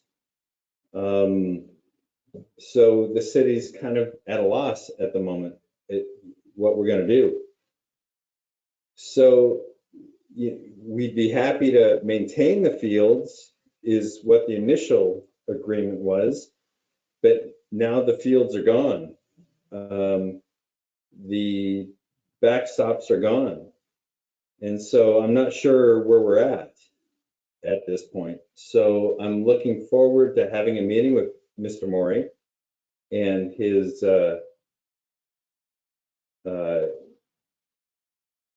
office and go forward from there. But I'm sorry, but that's where we're at.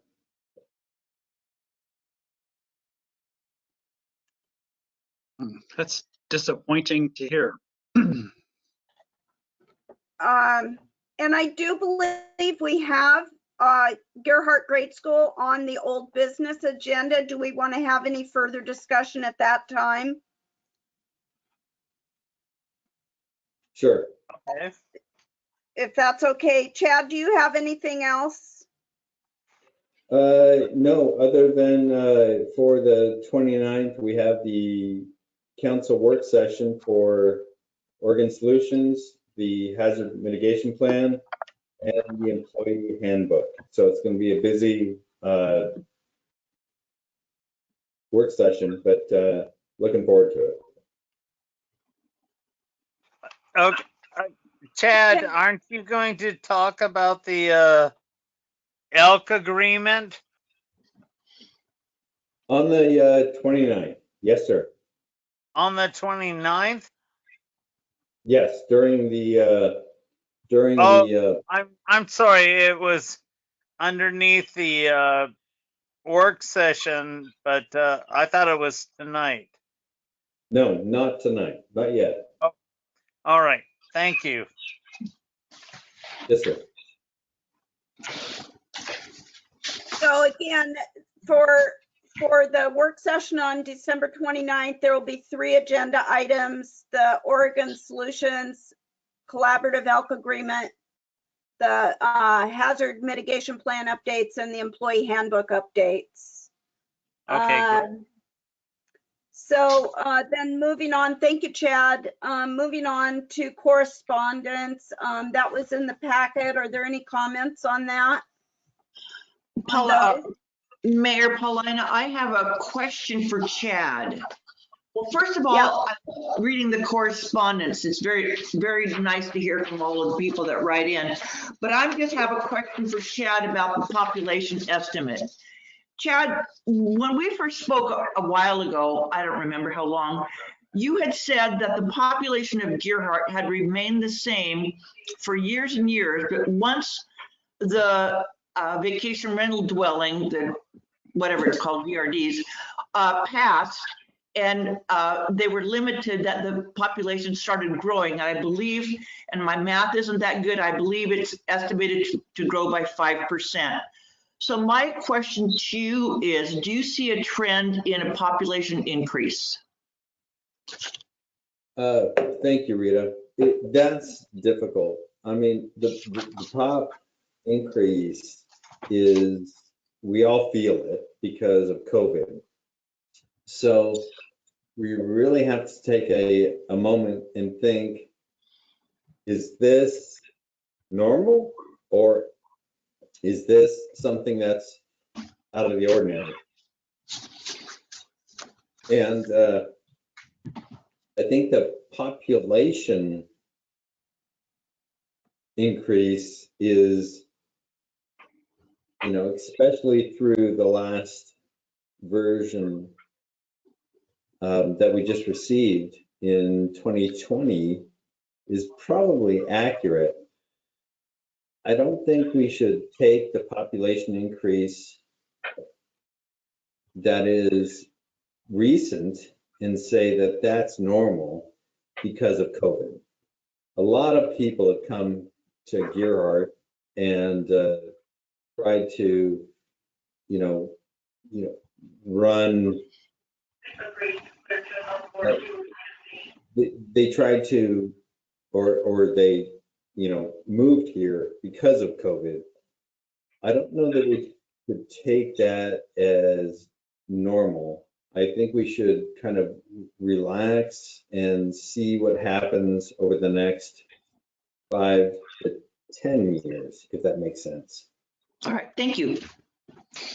I will add something, and that is that, based on, and I don't have the numbers in front of me, but based on the number of permits that we have received over the last 5 or 6 years for dwellings, those numbers far exceed the Portland State University population estimates for population growth. And so as the census numbers kind of are clarified, and as we continue to see what those permit numbers look like, it might be worth at that point revisiting kind of all this as we look at our buildable land inventory and housing needs analysis. But we're getting a lot of new numbers, and as Chad said, we're going to have to kind of sort through those to figure out what that looks like going forward. Thank you, Peter.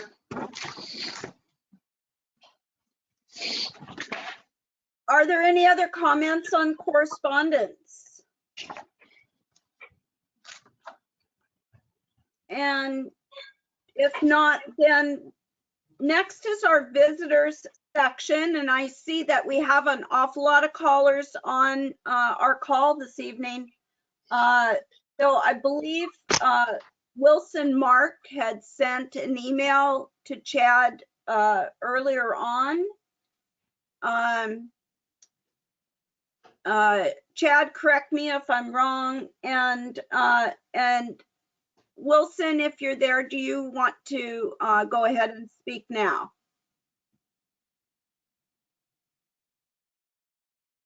You're not wrong, Plana. Wilson was interested.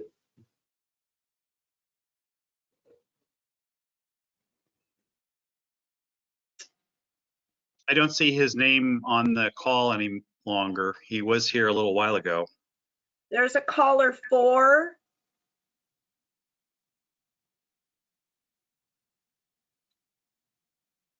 Wilson, Mark, if you're on the call, this would be your time. If there are any other visitors on the call who would like to speak, if you could just shoot a quick email to Chad Sweet at cityofgearhart.com, or put your camera on and wave your hands.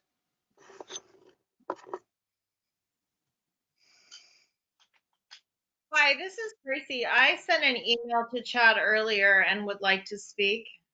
Yes, Tracy, go ahead. Yeah. Okay, Name and thanks. full What, name and address. you cut out, Pauline. Full Okay, name hi, and address. and congrats. Okay, Tracy Williams, 567 Pacific Way, Gearhart, Oregon. And again, congratulations, Paulina, on becoming mayor. And thank you for letting me speak again. I once again want to just reiterate that I think the city should press pause on this zoning change, especially I keep seeing incremental changes in the wording. And now ice cream shop is put into the definition of the grocery store, which we talked about, and you guys talked about at length, but I spent some time with the health department and the OLCC trying to understand how these changes would be actually applicable to mine and other businesses, and putting my business under the grocery store part has changes the, who licenses that. There's different licensing. I don't know if the city's had time to look into that. Specifically in regard to the OLCC, no business can sell hard alcohol without a minimum of 30 seats. And right now, there are no businesses open in Gearhart with a minimum of 30 seats, and they're not doing expansion of seating. So my business doesn't have 30 seats. Pacific Way is shut permanently, and they don't have a liquor license for that. They've turned in their license for the restaurant side of their business. So there's no businesses that could benefit from that. So I don't understand that.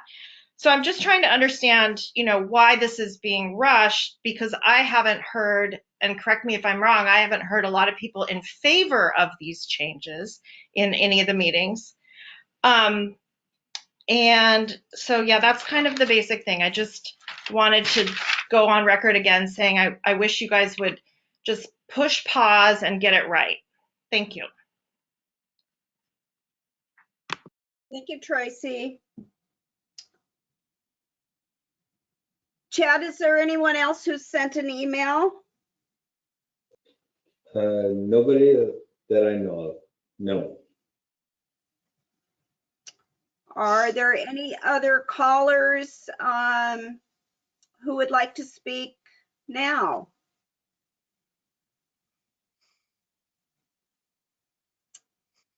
I see. Madam Mayor, Go ahead. Dan Jesse here. I lost the call at some point, and I just wanted to make sure that I was picked back up correctly. Thanks, Dan.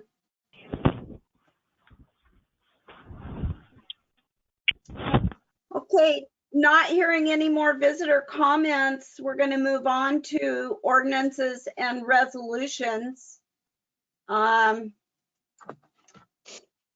on, I gotta turn a page here. And so we have ordinance before us, number 929, C1 text amendments. Staff gave us a staff report. Chad, do you want to go through the synopsis? Sure. Thank you, Mayor. So the City of Gearhart Planning Commission is proposing changes to the City Comprehensive Plan C1 zone text. Multiple revisions and meetings have been held over the last 2 years. The commission held a public hearing on October 2020. The hearing was extended to November Planning Commission meeting after receiving feedback from local businesses. The City Council had the public hearing November 19th to collect further feedback. The attached ordinance 929 is the final product of the collaborative effort amongst the commissioners, councilors, and community members. So your options are to read once by title only, read twice by title only, declaring an emergency, and do nothing.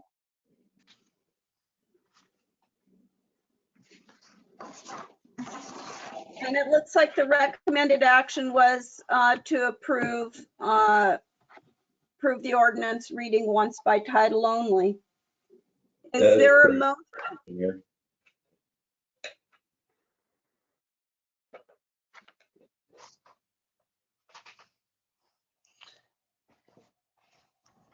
Okay,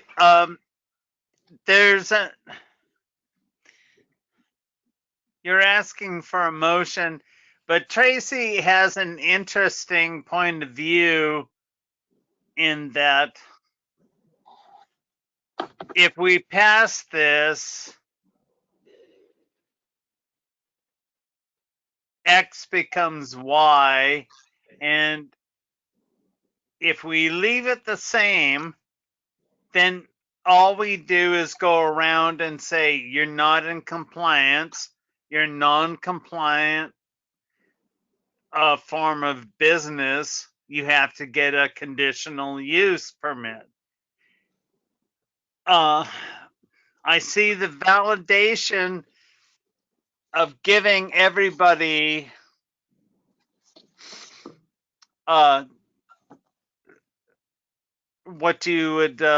what I would say is sweeping them under the cloth of legality,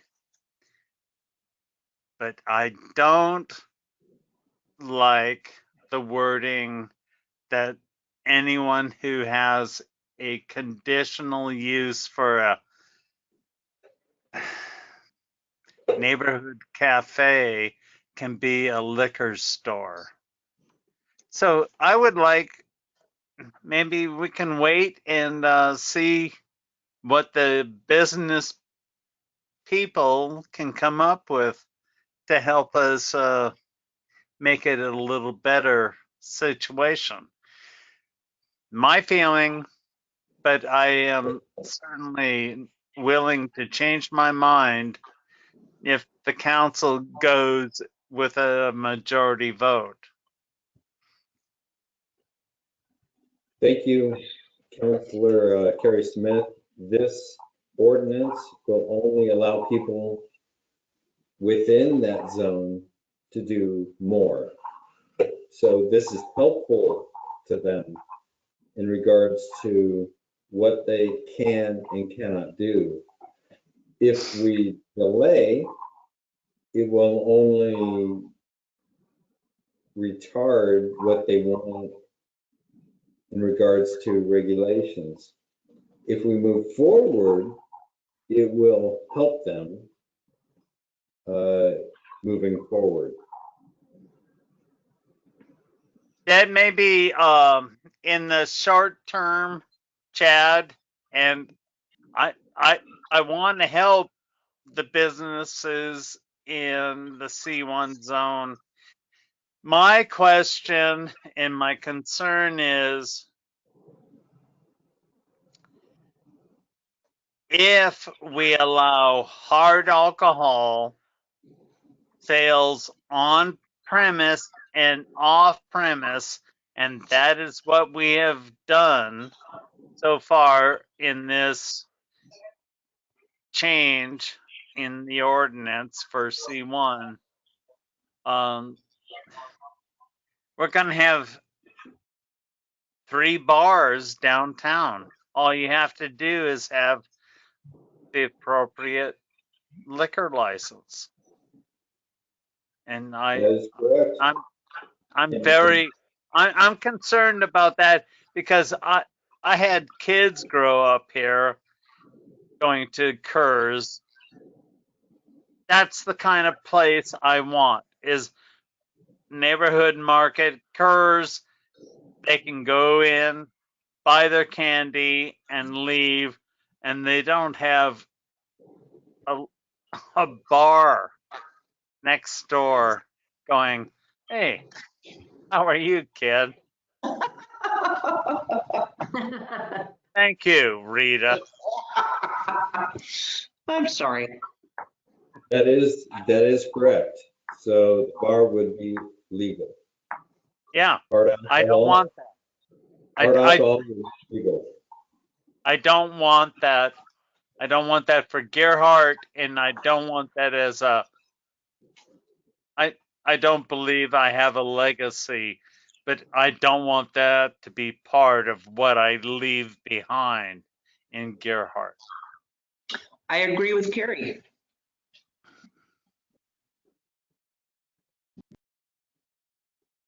One option that we could do would be to require it for the eating in person.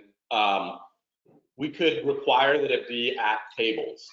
So I think that it seems to me that you know, there were different feelings about the service of the serving alcohol at a neighborhood cafe.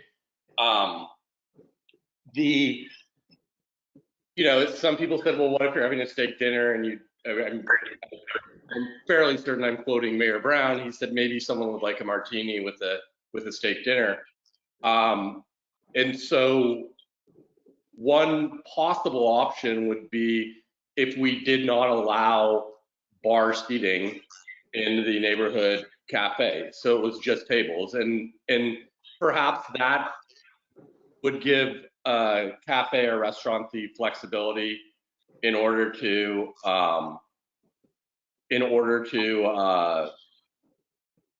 serve alcohol with a dinner while avoiding that type of bar type of situation.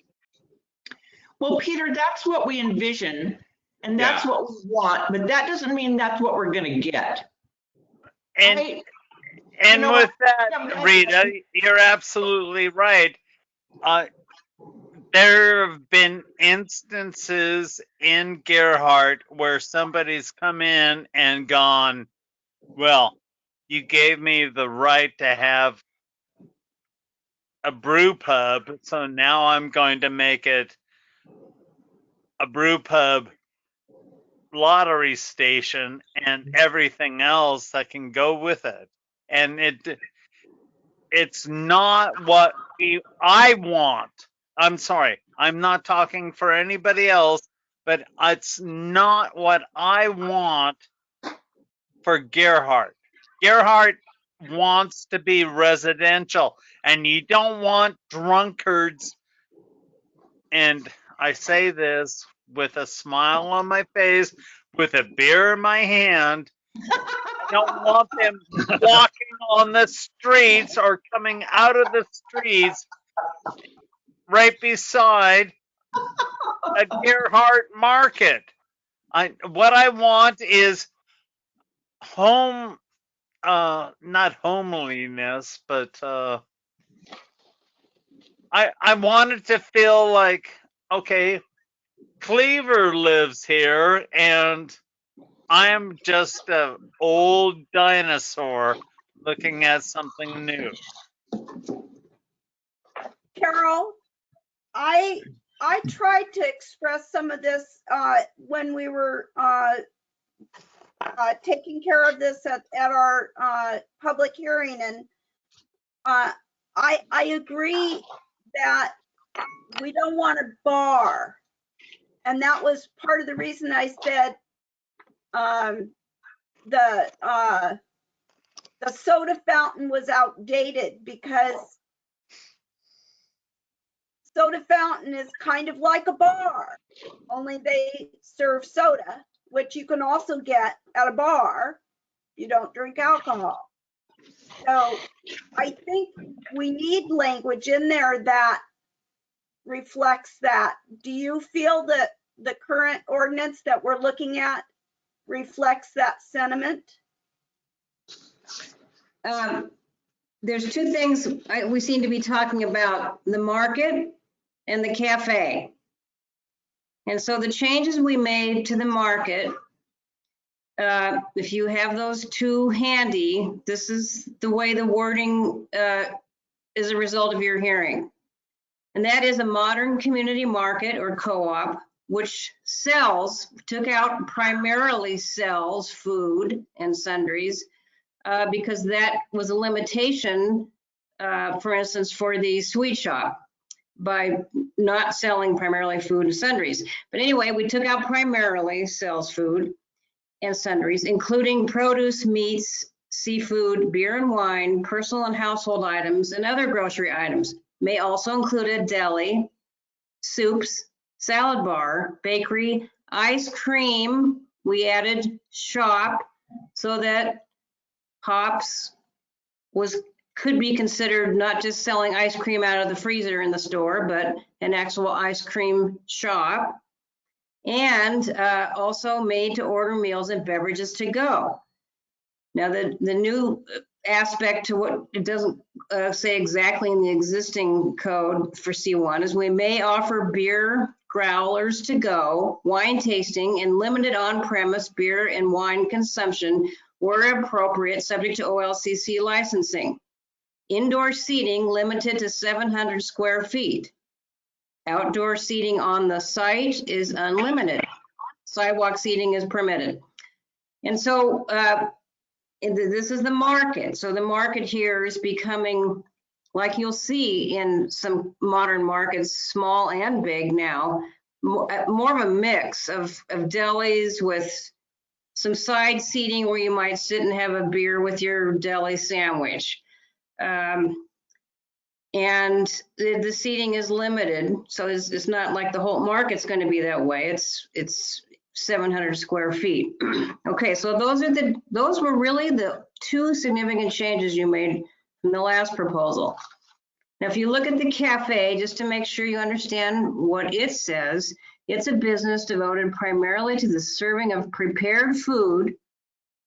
Primarily the serving of prepared food, now it's the cafe, where food is consumed while customers are seated at tables and having no more than 1,300 square feet of seating area.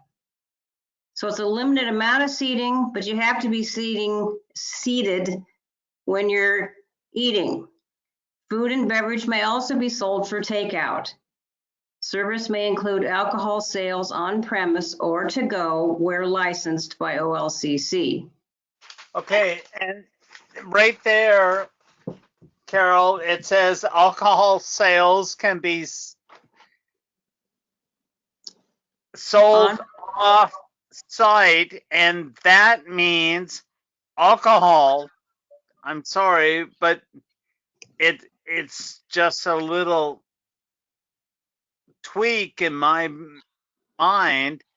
That means you can sell hard liquor. And so if they can go hard liquor off site, then they're a liquor store. Well, I think part of the idea was that gives them a little more revenue, the owners, a few more options for the customers, and I agree. I understand that, but do you understand how all of a sudden it's making me be a little reticent? well, the only thing I don't quite see is if it's devoted primarily to serving food, I don't see it becoming a bar. But, because it is a conditional use, the city gets to fully vet it. And there is some discretion in this definition that I think gives you the opportunity to have some control. Okay. Well, I accept that. I'm sorry. I know this is all supposed to be brought out in the beginning before we even authorize the ordinance to be given, but it takes me a while to think through things, and I question some things in this ordinance. You know, I think this is exactly what you should be able to do. That's why we have 2 readings, and it's not over till it's over. So you need to have your questions answered. Carol, perhaps if we removed the off-premises sale, that would make people feel more comfortable. And I will say that the number of liquor stores that a city can have is regulated by the OLCC, and it is based on the population of that city. So it's actually a bit surprising that a city the size of Deerheart would have a liquor store. But I guess some folks did some lobbying at some point in our history and got one. But so the odds of another store being granted by the state, I feel is very remote. But I do understand how that off-premises language, just for the alcohol, would be giving Councillor Smith pause. In other words, the to go, the 3 words, or to go. Thank Right. you. So Yes.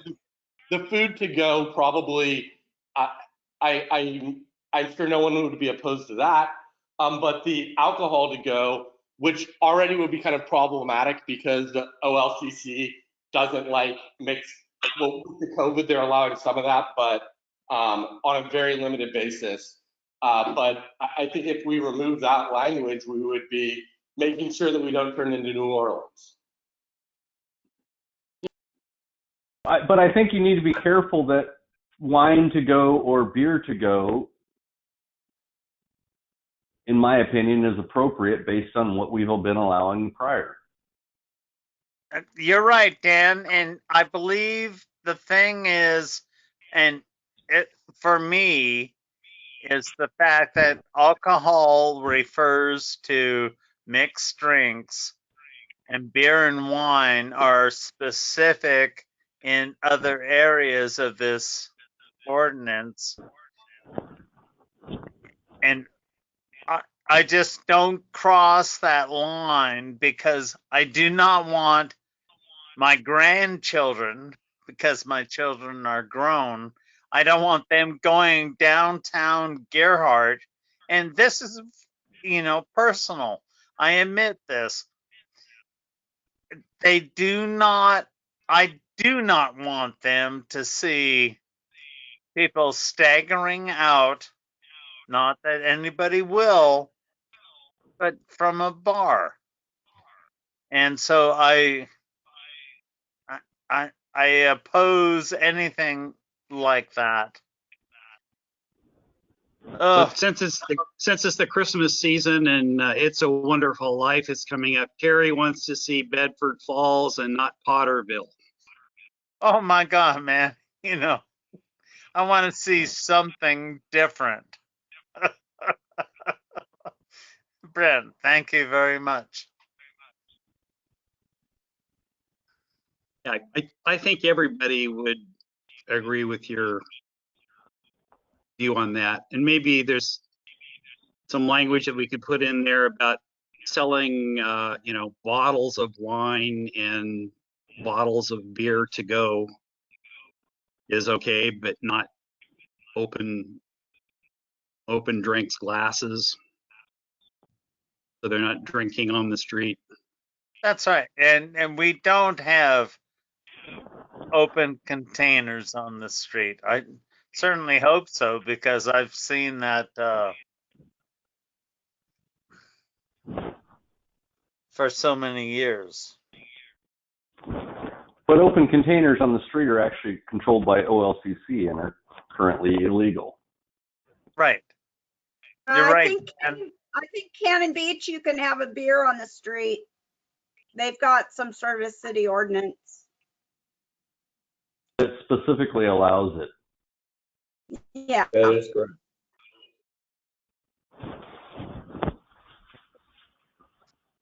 Anyway, my rant has about run its whole length, and I'm going to be quiet for a while. unless I hear something I don't like.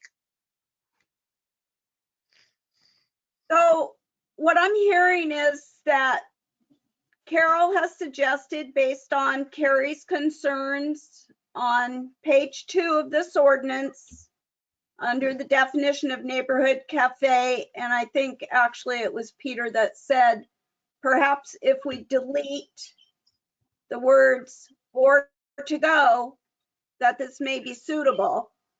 And Yeah. if it is,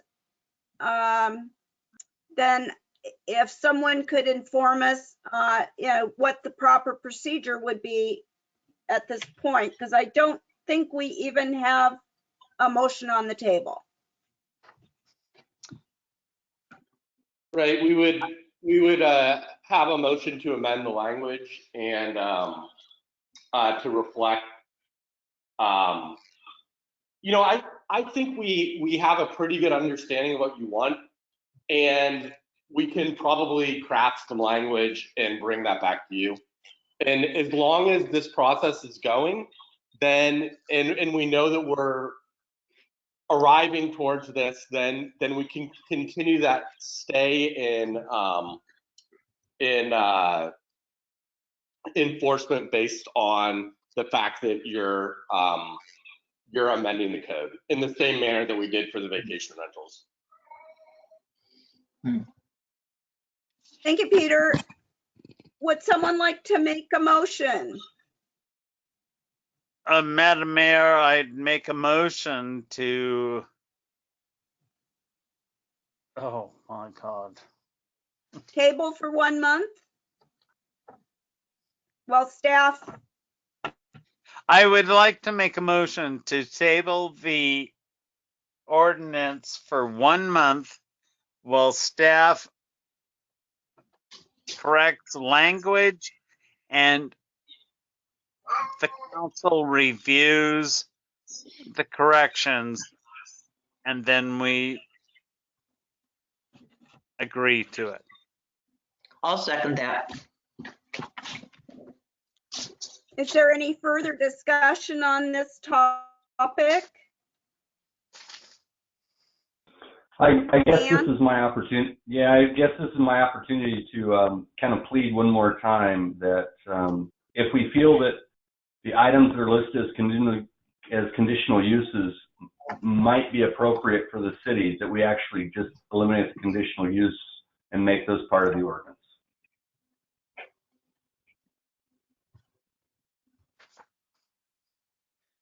Thank you, Dan. Anyone else want to weigh in on that suggestion? That's a good idea, but it's not something I agree with.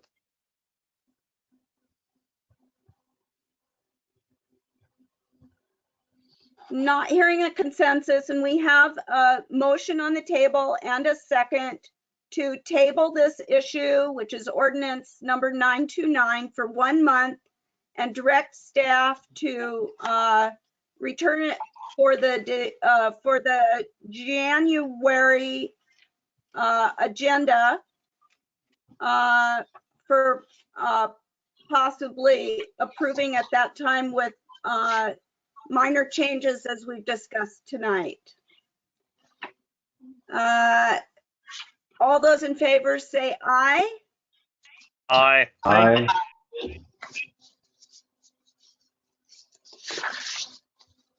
Aye.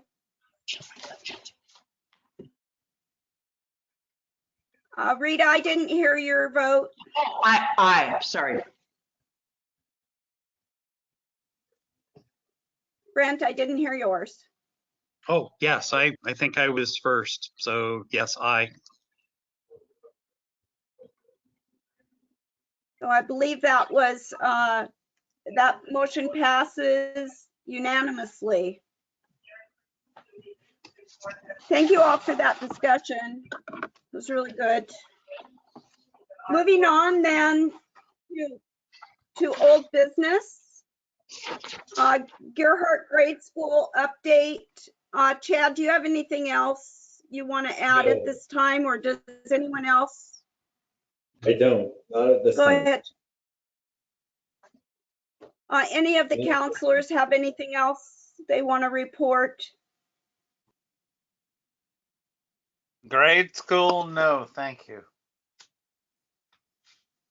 So I would like to leave that on old business for another month, and we'll see if we have an update in another month, if that's okay. Oh, yeah. And next on the agenda is the Nicanicum Watershed Council project list.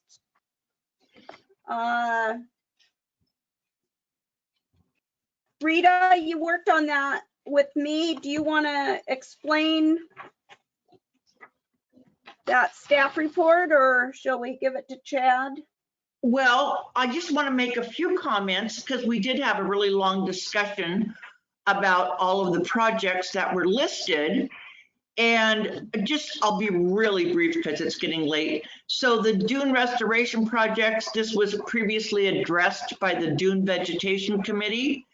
We liked pollinator habitat projects because through public outreach, such as presentation to homeowners association and city blogs and handouts, that they could learn more about the benefits of bird and bee habitat. We didn't think the storm drains medallions was not considered for a best project. Some of the other projects we figured could be done by Public Works. And as far as contaminants, we figured most citizens of Deerheart know how to dispose of dog waste, household and hazardous waste. So, and then for improvements along the Neocoxy, we discussed replacing the chain link fencing with a more appealing fence. And the last one was about Deerheart projects, which would give money for grant writers, but we felt that the city grant writers were already so exemplary, we didn't need to do that. So we did choose the bee pollinator habitat projects as our first delineation. So that's how we arrived at that. And the city staff agrees with that. Well, thank you. Great. Any other comments by our counselors? I think it's a great choice. And so the recommendation from the staff is that we confirm, that council confirms staff is cleared to proceed with the bee pollinator project. Do we need a motion, or is it consensus okay? Consensus. Okay. Okay. Sounds good. All right. We're almost done, guys. Yay. New business, appointing the planning commissioners. Woo. Okay. We have 5 applicants. Carl Anderson, one of our current commissioners, Julie Nichols, Kurt Penrod, Bob Shortman, and David Smith. Let's take them one at a time. And is there a motion for approval of any of these individuals to serve Carl for a Anderson. 4-year term on the planning?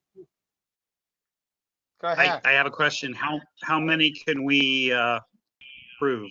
How many open spots are there, or is there a limit? 2. 2. Okay. Madam Mayor, this actually is one of the very few things that sets you apart from us as counselors, is you actually get to make the choice as to who you'd like to see and put that forward to us. All right, thank you. If you choose. If you leave it to me, I would recommend or make a motion to have Carl Anderson and David Smith return to the commission for their new term. I agree, and I make a motion that we follow the mayor's recommendation for Carl Anderson and David Smith.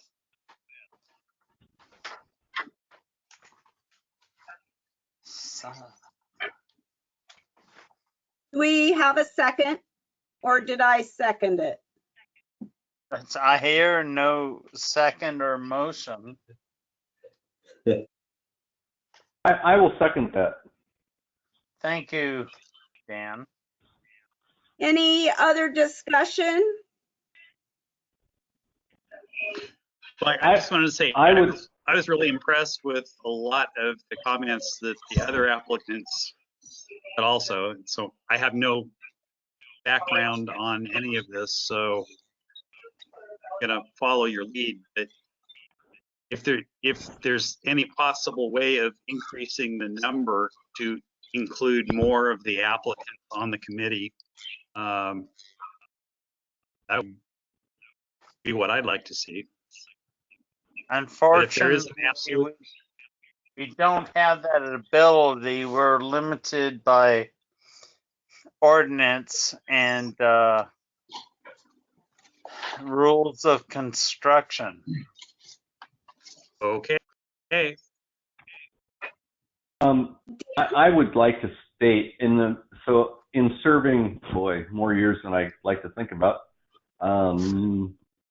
multiple terms on the planning commission and now my third term on the city council, this is what I would consider the best answers I've ever heard from potential candidates. And I was impressed. Yeah, I was too.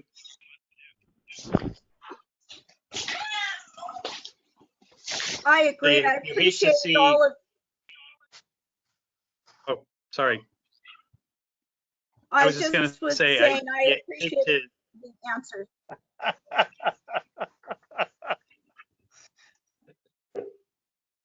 Brett, you're on.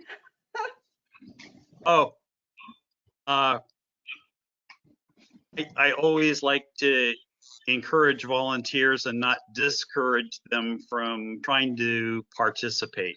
And so, but if it is hard and fast rule, then we'll have to stick with that.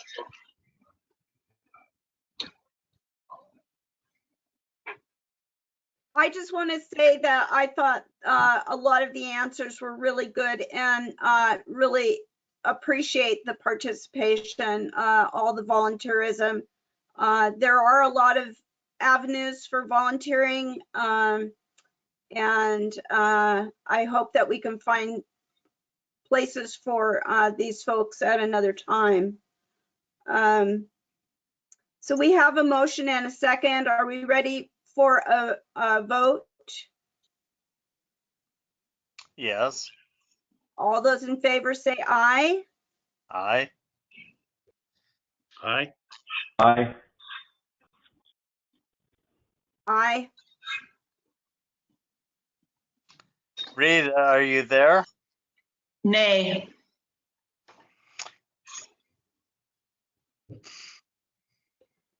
So we have 4 ayes and 1 nay. Motion passes.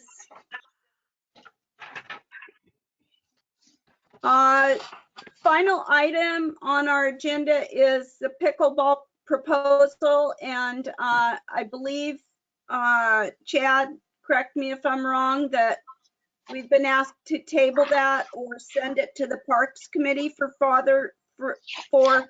follow-up. That is correct. The Parks Committee has been tasked with taking that issue up. Any other comments on that at this time by the councilors? I would personally like to see us move forward with the restriping. You would be in favor? Is that what you're saying, Dan? Yes, that I was. Yeah, I was in favor when we started. So yes, I would be in favor still. Okay. We'll definitely make sure that the Parks Committee knows that. Will do. As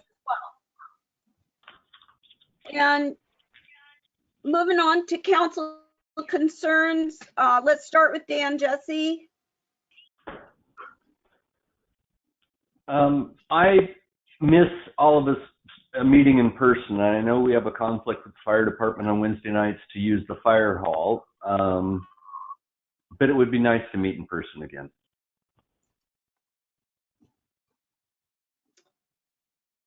Right. We'd have to do some logistics, but I would rather see some decreasing in the COVID cases before we even try it. We might be able to get counselors and one staff member in that council room, but there wouldn't be any room for public, so we'll have to have a solution for videotaping or something before we can do that. I understand, but I think there's something lost when we're actually not meeting face to face. So that's my opinion. No doubt about it. Rita? Yes, Madam Mayor. First, I want to say to Brent Warren, yay that you're here. You loom large in my legend, so congratulations. I am no longer the newest city council member, although I'm probably still the most weird, but I'm so glad you're on the city council. And actually, last time we talked, I mentioned the crazy beavers that were coming up on my property and chopping down my laurel. They are still here. Can't get rid of them, just letting you know. But anyway, thank you and welcome, Brent. And thank you, Paulina, for a great meeting. That's it. Thank you, Rita. Brent? Well, I'm too new to have any concerns yet, so give me another month. Okay. Carrie? Okay, so Dan, I agree with you.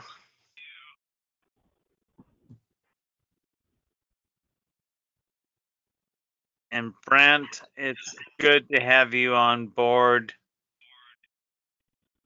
Rita? What? Your damn beavers are just driving me crazy. I can't believe they come all the way up that embankment to get to your laurels. They do, and they hiss at you when you try to move them away. They just go, it's terrible. Okay. Well, I had an elk eat my green onions the other day. So there. I already got to report, but I'm going to just say that a couple of my neighbors have talked about the culverts on Neocoxie, and I did have a conversation with Chad about that, and hopefully we can have some sort of report in the future from Public Works on the status of the culverts and what we might be able to do to improve them, improve the flow of water and the habitat for fish and things. The culvert's right off the end of 101 and the road, I don't know the name, but Gun Club Road, or it used to be Gun Club Road? No, the other one north. It's Del Rey? We'll get there. Shamrock Pines Road. We'll get there. And just also wanted to say thank you, Matt Brown. Matt was a great mayor, and I'm sure that Paulina will be too. And looking forward to,